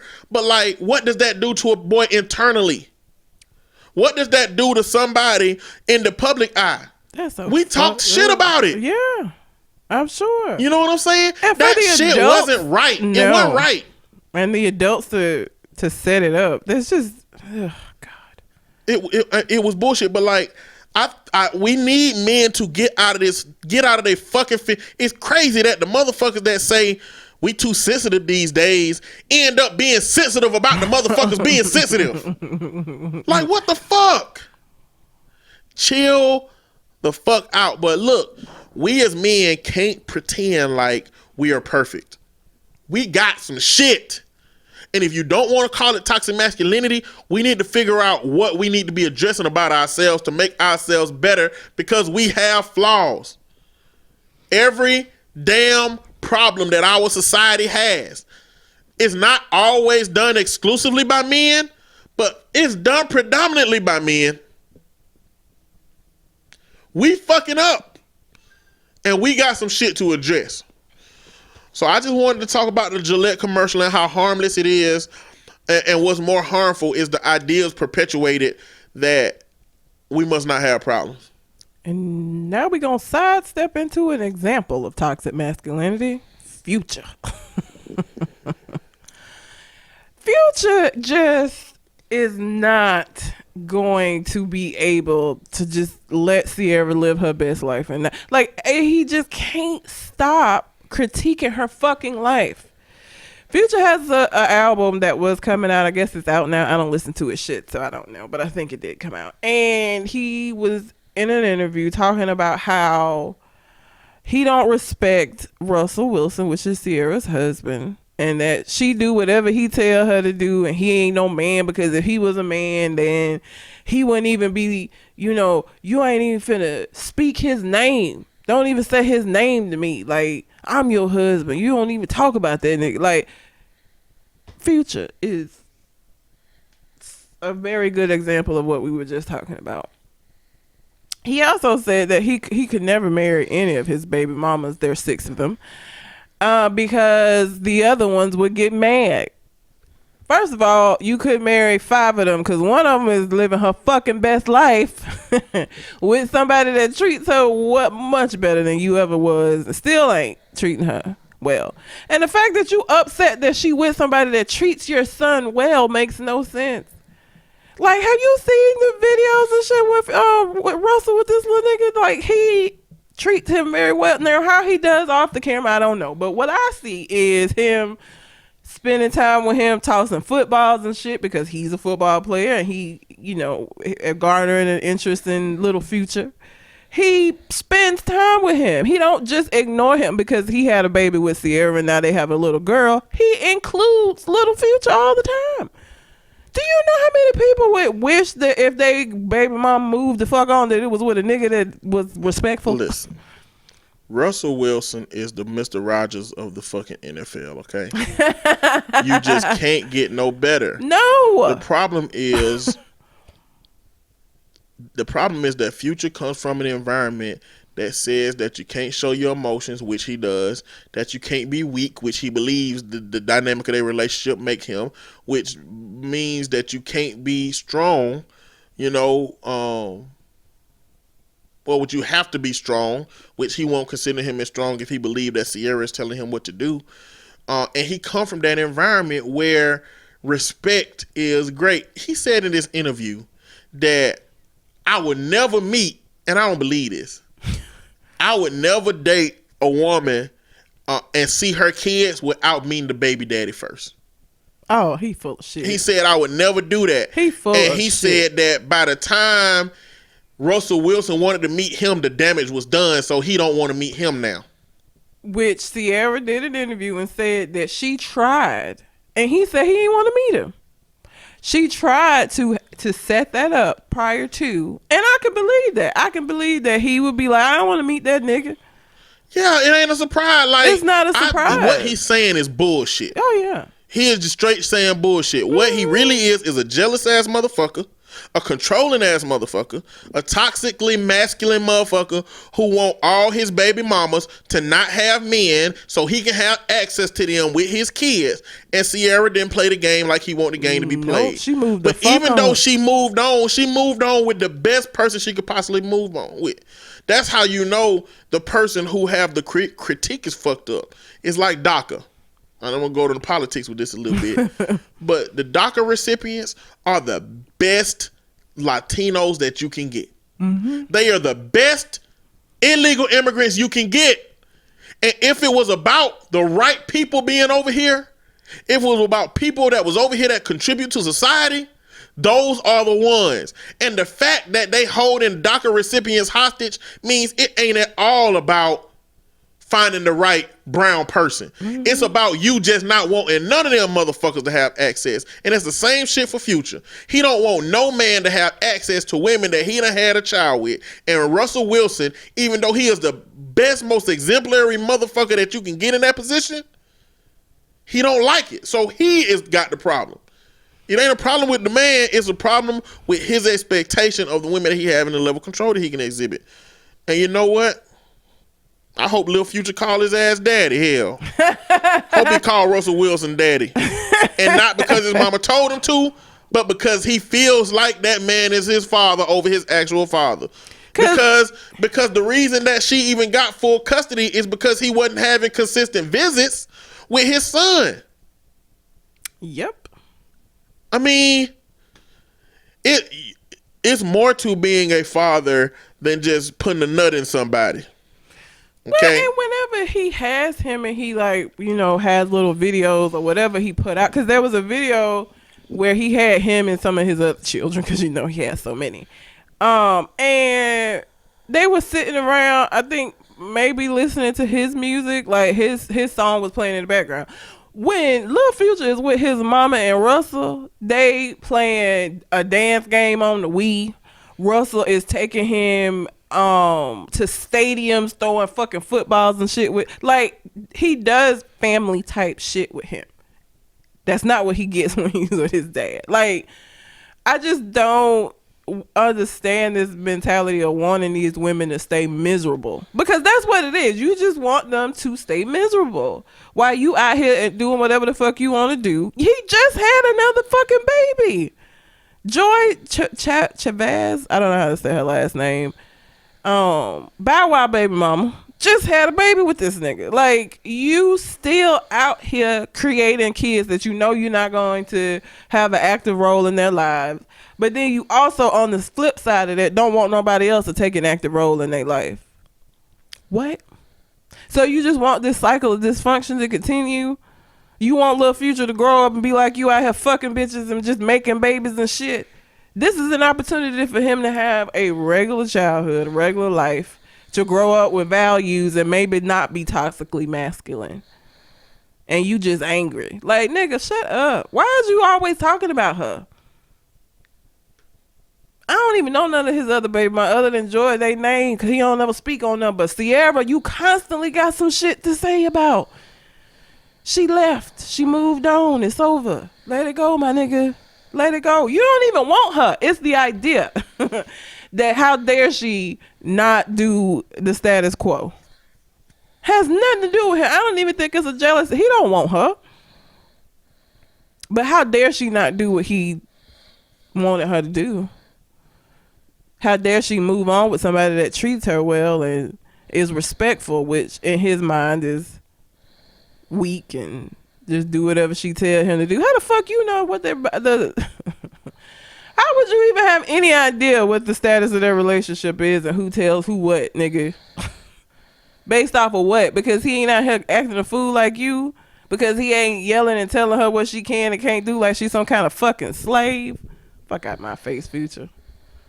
Kick rocks, nigga. He whack. Hating on them for no reason. She don't ever speak on him unless he speak on her. Like, she responds to shit that he says, but like, she never just comes out and say no shit about it. It never happens. She always having to defend some shit because he always saying shit. Bitch ass nigga. It's ridiculous. It's very ridiculous. He's a good example of what we were just talking about, though. Toxic masculinity at its finest. This what the Gillette commercial was about. It's stupid. It is. What do I have to talk about next? Erykah Badu, man. Erykah. She came out defending R. Kelly during a concert. Now, let me tell you what they said that she said. She said, what if one of the people who was assaulted by R. Kelly becomes an offender? We gonna crucify them too? Now, I'm going to go back to my dialogue about R. Kelly and about people who offend. At a certain point, the weight of the damage you do becomes much heavier than how you became what you became. So if a person that R. Kelly assaulted becomes an offender, at some point, yes, the fuck, they are going to get crucified because they have given all of their pain out to other people and put them on a path of potentially becoming that. And it's that makes the person who is doing that assaulting a bigger threat. R. Kelly is a big threat. And if one of the people that he assaulted becomes an offender and does this shit to kids on kids, they become a big threat too. Because the thing is, and I wish people would, this needs to be part of the narrative. Not everybody who is abused becomes an abuser. Like, that is not how the fuck that happens. Does it happen? Yes. There are people who are abused that go on to abuse, but there are also people who go on to live very productive lives that don't fuck with other people. So it's not an excuse for the behavior to say, well, he was abused. So were a lot of other fucking people who made the decision to not offend and to not be somebody that goes out here and becomes a part of the cycle of abuse. Fuck out of here with that. Not everybody that gets abused becomes an abuser. It's not true. Maybe that person took it out of context. We'll never know. Oh, because well, that person is the only one who mentioned it. Erykah Badu came out and said, I love you unconditionally. That doesn't mean I support your poor choices. I want healing for you and anyone you've hurt as a result of you being hurt. Is that strange to you? That's all I've ever said. Anything else has been fabricated or taken out of context. But what we're not going to do is put the pain of somebody that they offend with on the same level as the pain that got them there. It's not the same. It is not the same. You had an opportunity to heal, and you know what our society expects, and you made choices to go against that expectation and choices not to address that pain. And when you put that on somebody else, you deserve whatever the fuck you get as it pertains to consequences. Even that if that's that you lose your lifestyle, that you lose everything in your world, or that you in the public, our public opinion, you become crucified. You deserve all of that shit if you didn't do what the fuck it takes to help yourself, and you did more shit to hurt yourself and hurt other people.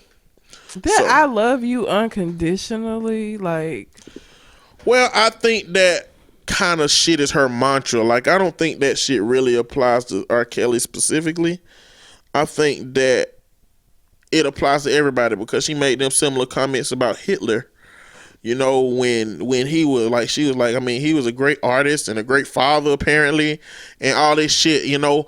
But like at a certain point, a person could have done so much damage that acknowledging them only seeks to humanize it. He massacred hordes of people for no goddamn reason at all. I don't give a shit if he was Pablo Picasso out here in these streets. I don't give a shit if he was Heathcliff Huxtable to his children. What the fuck does that have to do with anything? Like, what? That does not compute, Erica. No, it does not matter that he was a good father and potentially a good artist when there are families that are still impacted by their ancestors having fucking numbers written on them and being put in gas chambers and shit for no goddamn reason at all, other than the fact that he felt like there was some kind of a superior race. Bitch, bye. Because that just... And R. Kelly ain't the first person to have a documentary done on him. But he seems to be the first that the documentary was such a strong campaign against his behavior and well evidenced situations that everybody in his crew is coming out about it now. Not everybody, but people in his crew are coming out about it, and the record labels are dropping him, and people are censoring him and removing his music from things. You know, like, that shit was convincing and believable, not because the person that created it was convincing and believable, but because he's done the shit in a lot of these instances. So, Erykah Badu, man, she stays saying some wild ass shit, man. I just, this, I don't really have, I had some other stories, but I don't really want to talk about them. But I did have something that I wanted to ask you. Okay. Because I see this said a lot. Have you ever taken a shower with a woman? Yes. Who turned the water on? Who turned the water on? I don't remember. Was it wasn't hot? no hot ass shower. No. There is like this cliche, I guess, that women take extraordinarily hot showers. They do. But why wouldn't y'all take? I don't understand. Like hot showers, the water being hot feels good. It's relaxing, and it gets you. I feel like I get cleaner. No, you don't. What do you mean? You don't get cleaner because the water is hotter. Why not? Because what cleans you is scrubbing and exfoliating and soap. You can get the same clean with cold water as you can with hot water. But have you ever had to scrub a dish and it wasn't working? When you put hot water on there, it loosens it up a little bit better. Well, the body is different than a dish. Ma'am, you're talking about like substances that could be melted onto a plate. The water's not going to be hot enough to do that, though. And coming out of a shower. Well, what I'm saying is that don't make a difference for humans, because what cleans your hair is the scrubbing of it. I don't do my hair in extremely hot water because it has an impact on It makes my hair drier to do that. I don't do that with my hair. With my hair, it's going to be like warm, maybe cold water. But my body going to be hot water. Ask yourself this. Would you run the water that you run on yourself on a newborn baby?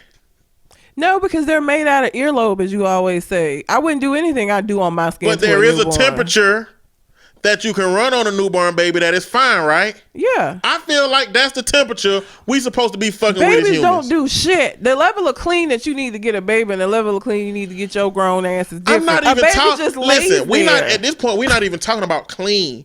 We're talking about the levels that the bodies are naturally supposed to tolerate. If you're telling me that your body had to be conditioned to be able to tolerate the level of hot that you get your ass in, yes, it did. Whatever temperature, if you wouldn't put it on a newborn baby, you ain't supposed to be handling that shit. But a newborn baby's skin is different. I wouldn't do a lot of stuff that I do on me to a newborn baby because they're made of nothing when they get here. Like your skin, like you don't even use the same soap you use on them. Like you can't do a lot of the stuff that you do on the little bitty baby. But what I'm saying is, I believe that your body had to be conditioned for the temperature that you fuck with. I don't think so. I believe it did. Why is them hot ass temperatures? If steam is coming up out if you can warm up 2 whole rooms with the steam from your shower, that's how I get my hair. Nah, you got a problem.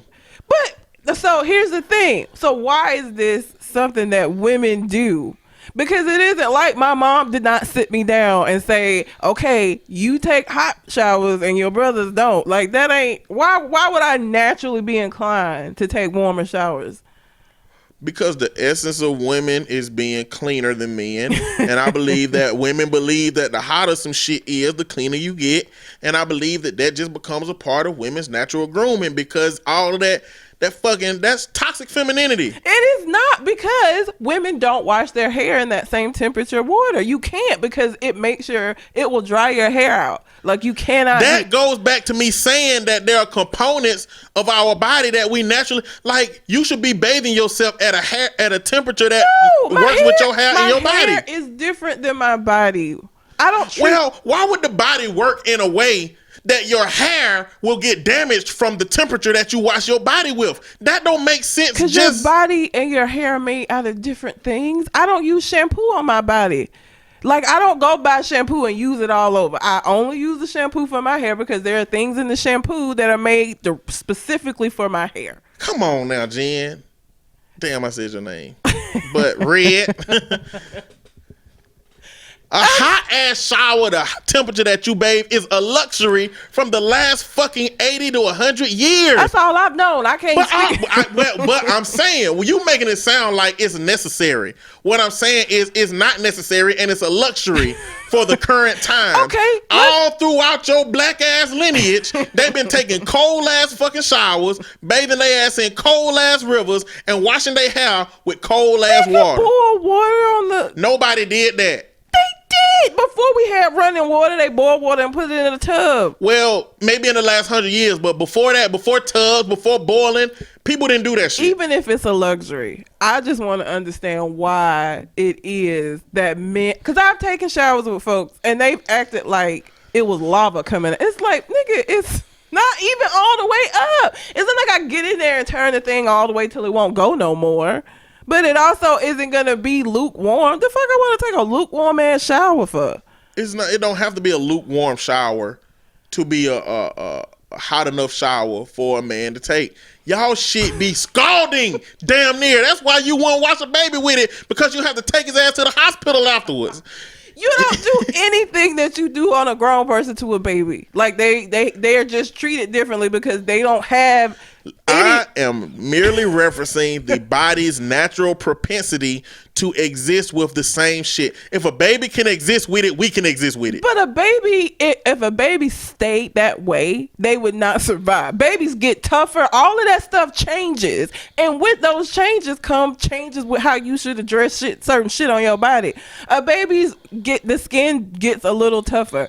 A baby's hair grows longer. A baby's nails actually become nails because them shits is just like nothing when they like all of that shit eventually changes for us to be able to survive outside of the womb. When they come out, that's from them being in that environment. Your body adapts to this environment, and that's why all of the shit on a baby change. Their bones get stronger. All of that shit changes over time. So you have to address it differently. No, you don't. You do. We do, but you don't have to. Everything that you can do to a baby when they born, you can still do it to them as an adult. If you have to use, listen, what I'm saying is, listen. No, if you have to buy some baby soap and use baby soap for a whole week and sweat like a grown man does, and see if it's not a fucking difference between the shit we have to use for a baby because they can't have all of these things because their skin is sensitive.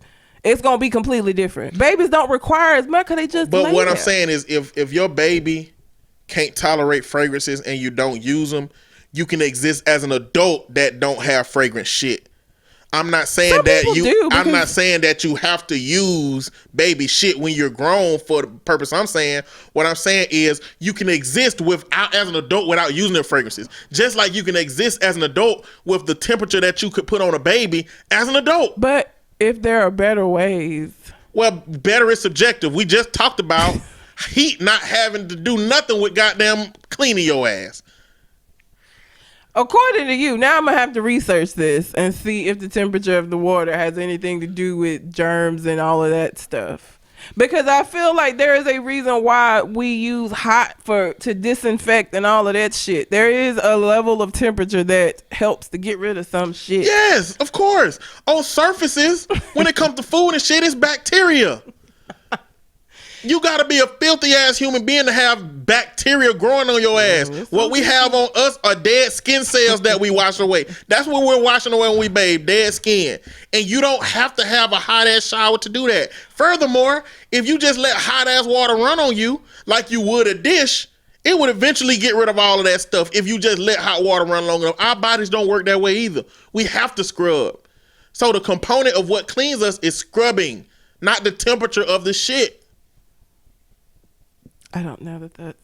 We're gonna revisit this after I've done some further research because I just don't understand the difference in genders. Like, why this is and I've had this conversation with other men, and I'm just like, I don't understand why y'all are so against hot showers. I don't get it. Maybe it's because men traditionally, as a cultural thing, spend more time outside in the cold, and women haven't. And maybe women just haven't had a biological. A deeply inherited biological tolerance for cold as shit as men. So our scale of cold is gonna be different. For example, at Red Lobster, I could carry plates with my hands that were fucking so hot that if you touch your hand, you'll drop that shit. That's because my hands had to become habituated to it. You know what I'm saying? At a certain point, I could carry hot ass plates and other people couldn't. I think that it takes conditioning to do that. And I feel like women wholly have conditioned themselves to be able to tolerate hot ass water when the body naturally ain't supposed to be able to tolerate temperatures that high. We're going to revisit this after I do some research because I just don't believe that it doesn't have anything to do with anything. But again, this is a conversation. So I want the listeners. So if you are a man who takes hot showers, I want to know because I've never met one. Every man I've ever met is like, I don't know why women like these hot Well, ass my showers. showers are hot for me. Well, but okay, if you've ever taken Listen. if you've ever taken a shower with a woman and felt like it was too hot, that's the determinant. Or I feel like I want to give you one of my thermometers why? for you to put in the shower to see how hot your shower is. Oh, okay. And I have I'll- a thermometer See how hot your shower is. I'm gonna see how hot my shower is. because I don't turn it all the way, but it's more on the hot than on the cold side because I ain't taking no lukewarm ass shower. I do that too. I don't take lukewarm showers either. But like, I've met people who take scalding hot ass showers. I can't. And the only thing saving your ass from boiling is your melanin. But white women do too. Like women in general are stereotyped to take hot showers more than men. And If women do that as a whole and men do that as a whole, don't do that as a whole, then it's something societal and or potentially cultural and biological. Like I said, if men always spent their time outside in the cold, then over time men ain't gonna be more likely or inclined to deal with colder temperatures, and women maybe. I don't know the difference. I just know hot showers is a current luxury.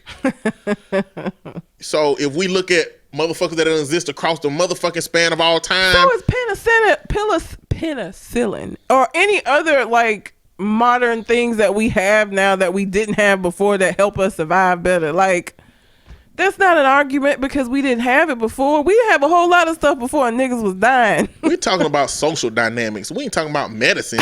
I'm just We're saying. talking about the ability for the human body to exist without hot showers. We are not. If penicillin didn't exist, tuberculosis would have killed the fuck out of everybody. Well, I don't know. You don't think that because like sometimes we build natural defenses of stuff just the way that animals do. So like over time, I think a lot of people would have died on the way there. But That's because that's what kind of medicine penicillin was. It helped people build a natural immunity, and then we had end up having to get TB shots with that shit. They could make it into something that helped us. I'm just saying there is a component of the body that naturally is supposed to naturally work. We can condition ourselves for a lot of shit. That's what lifting weights is. We condition ourselves to be able to lift heavier shit. Just like you can condition yourself to have hotter temperatures on your body that really don't do shit. But I feel like my mom gave us baths in hot water. Like I don't think That's how you became conditioned. Well, my brothers do the same shit though. Like she bathed us all the same, so why would I stick to it and they wouldn't? Well, I mean, I didn't say that it's a man and a woman dynamic. I'm saying I think it's a family dynamic. I think the mama that put their kids in scalding hot water is just kids that like hot ass water. It wasn't scalding, but it was hot. Like you could see the steam. My sister said she put Clorox in her daughter's bath. Wait a minute. It go back to that psychologically bullshit that make you think you be cleaner if you do certain shit. Clorox. She said she put a cap full. But Clorox. I'm just saying, listen, I mean, we have irrational standards of what makes us clean. That's one of them for my sister, man. Clorox. And I think being as hot as you possibly can without being in pain for you is the same shit. Clorox. Wait until you start to put your baby in hot water and that motherfucker start crying and turning red. I'm not gonna put them in the I'm not gonna put them in the level You of is water. one day. You are one day. And you gonna see the hurt that he have. And you gonna be like, what the fuck am I doing? Why am I causing this baby pain? See, you just don't remember them first times your mama put your ass in that hot ass boiling water. It wasn't boiling. You don't know. The only reason you know it wasn't boiling because you didn't get cooked. But it I was would have hot. had It was up there. burns on me if that was the case. You know our black ass can get burnt and beat and be relatively Yeah, but I would have undetected. I would have scars from that if she had burned me. If she had boiled water and put my ass in it, I would remember that. I feel like She put y'all ass in some hot ass water, and y'all bodies believe that that's what you need to be clean. But William doesn't. William has said to me before, like something about women in showers. So he don't take hot showers. Well, not like hot to probably what I do. And the same mom bathed us. He broke the mold. I don't know about my other two brothers because I don't really talk to them niggas. But William doesn't for sure. So I need to see. So measure your shower temperature. I'm gonna measure my shower temperature, and we're gonna see where the comparison is at. Different houses. That's another thing. Temperatures, as far as how hot your water heater gets, is gonna range from place to place too. Either way, I think that it's gonna get the temperature. I mean, because it ain't about it's about what your body will accept. My hot water goes hotter than what my body will accept. Is yours?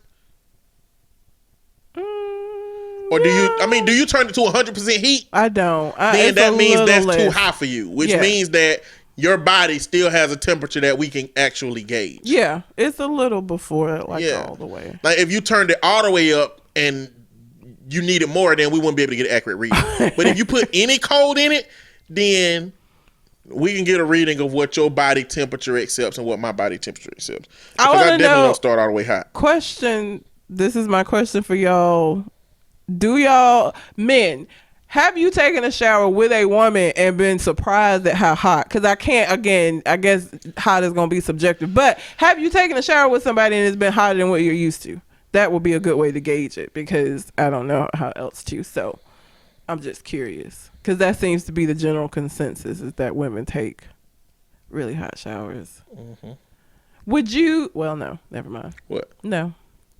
Would I what? No, because you already said countertops and stuff are different. Ask what you was gonna ask. Would you clean your kitchen with cold water? I would, if I had to. Would you choose to clean your kitchen with cold water? No. Because that's not how like bacteria and crud and those kind of things that build up work. I'm trying to detox my kitchen when I do it. I have a scrub pad. I have Lysol wipes.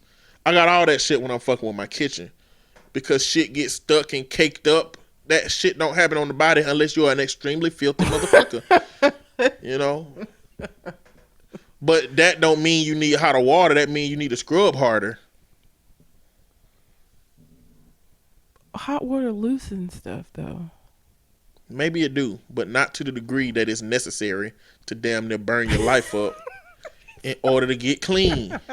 Because like I said, guess we just been some dirty motherfuckers all the time until the last 100 years.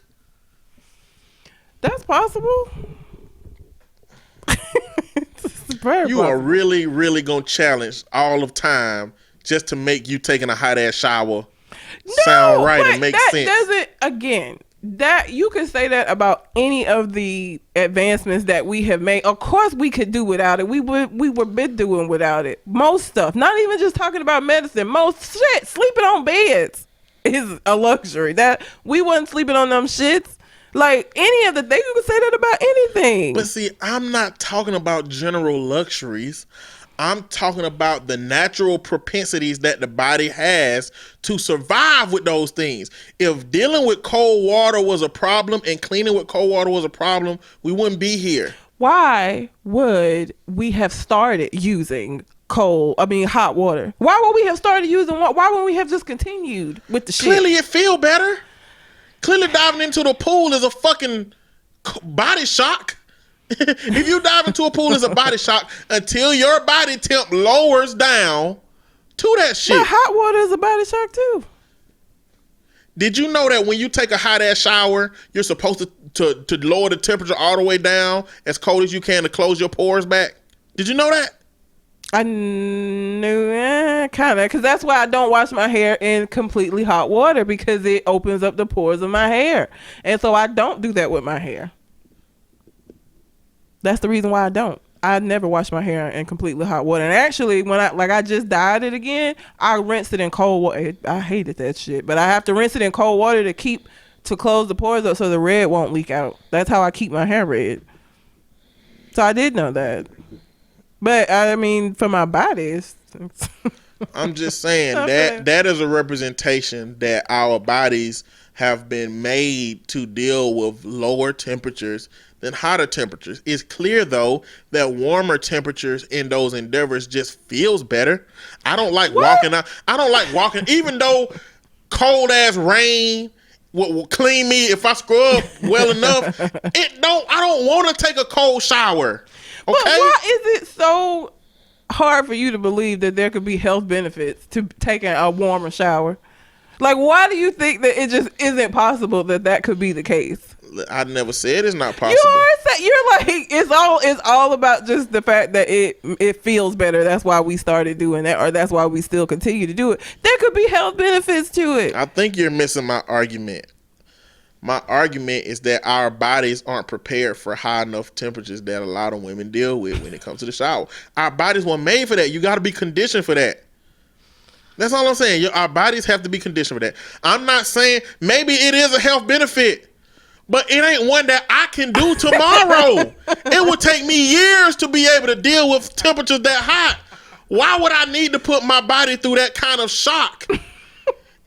And what kind of benefit would my body get? So if I took 3 years to condition my body to be able to deal with 10 degrees more temperature. Why would it take 3 years for you to do that?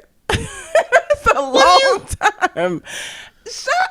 It's first of all, you could put a shower on the hottest temperature.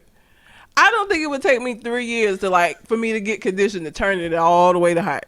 3 years. It would take a long time. It would take a long time. But the same thing for somebody who work in the goddamn freezer section. If somebody working in the freezer section for Walmart for 20 years, do you know that it'll be easy to get a hot shower for them that's acceptable for their body, but it'll take a long ass time for them to be able to get to a high degree of temperature, especially if they still work in that environment. That's how our bodies work. We conditioned to accept what our bodies can.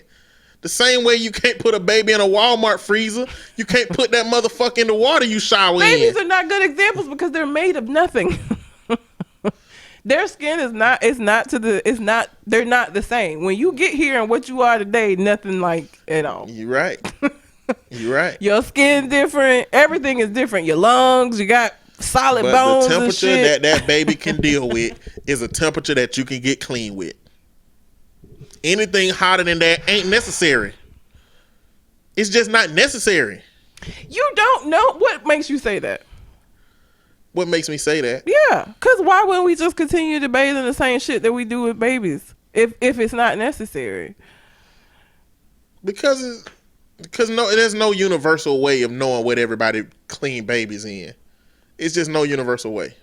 Yeah, but it's got to be a lower, because again, they're so sensitive to everything, and so you don't want it to be cold, but I feel like you also don't want to scald their little body. So I feel like there will be a more universal sense for a baby than for an adult, because adults, I feel like the scale would be way more lopsided for an adult than for a baby. I think universally you're going to get somewhere that's actually, I think you're supposed to, is it your elbow?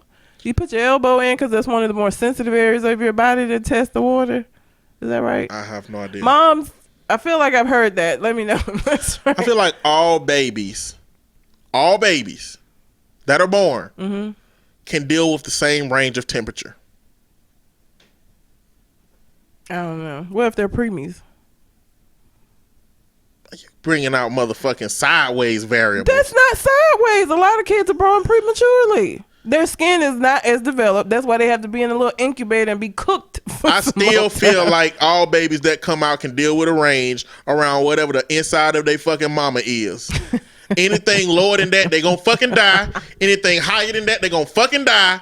But as a baby, we come out with a regular general ass temperature that we can deal with to survive. All I'm saying is that temperature is, we could use that for the rest of our lives. Now, in order for that baby to deal with colder temperatures, they got to be wrapped up 3 times if they in the goddamn Alaska. Yes. Until their bodies get accustomed to that shit as they grow.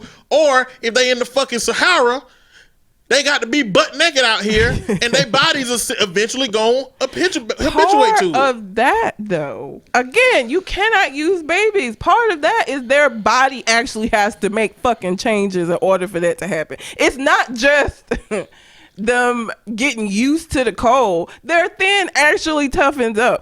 There are physical changes that happen. Babies are not a good example. They have to make physical changes to adapt. You hear what I'm saying? I know those physical changes do happen. But in they have to but in happen. order to deal with temperatures outside of their birth, no matter how old they get, it has to come with a level of conditioning.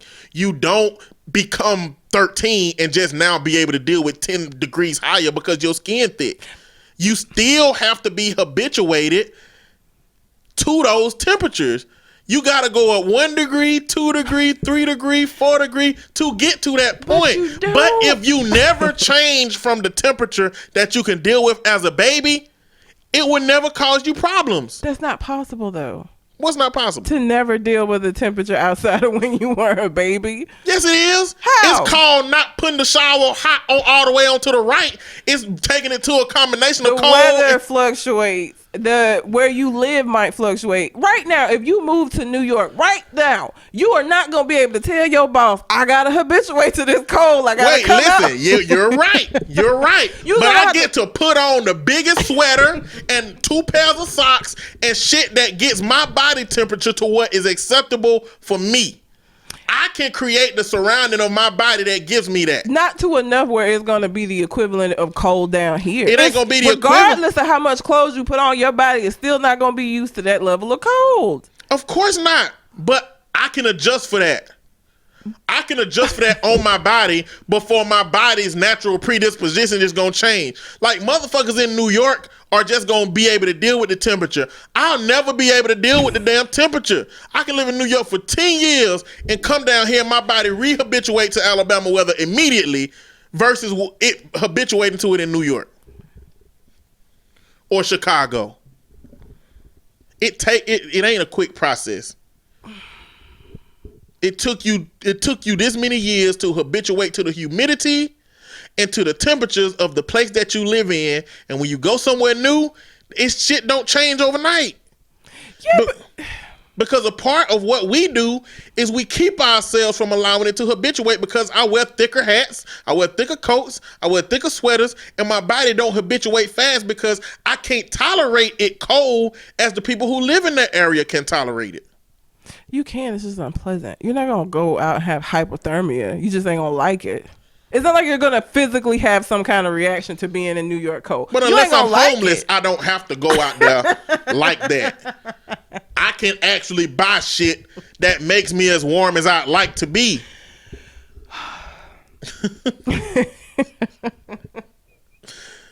We need to call this shit pointless debates. That's what we need to call this shit. Like every time we do this, we just need to call this shit pointless debates. Yeah, because it has no point at all. I think I saw a meme and I was like, why do men always say that women take hot showers? Like, it's not, I just don't understand, like, it being such a shock to a man when he get in the shower, like, God damn, why is this? It's like, what? It's just warm water.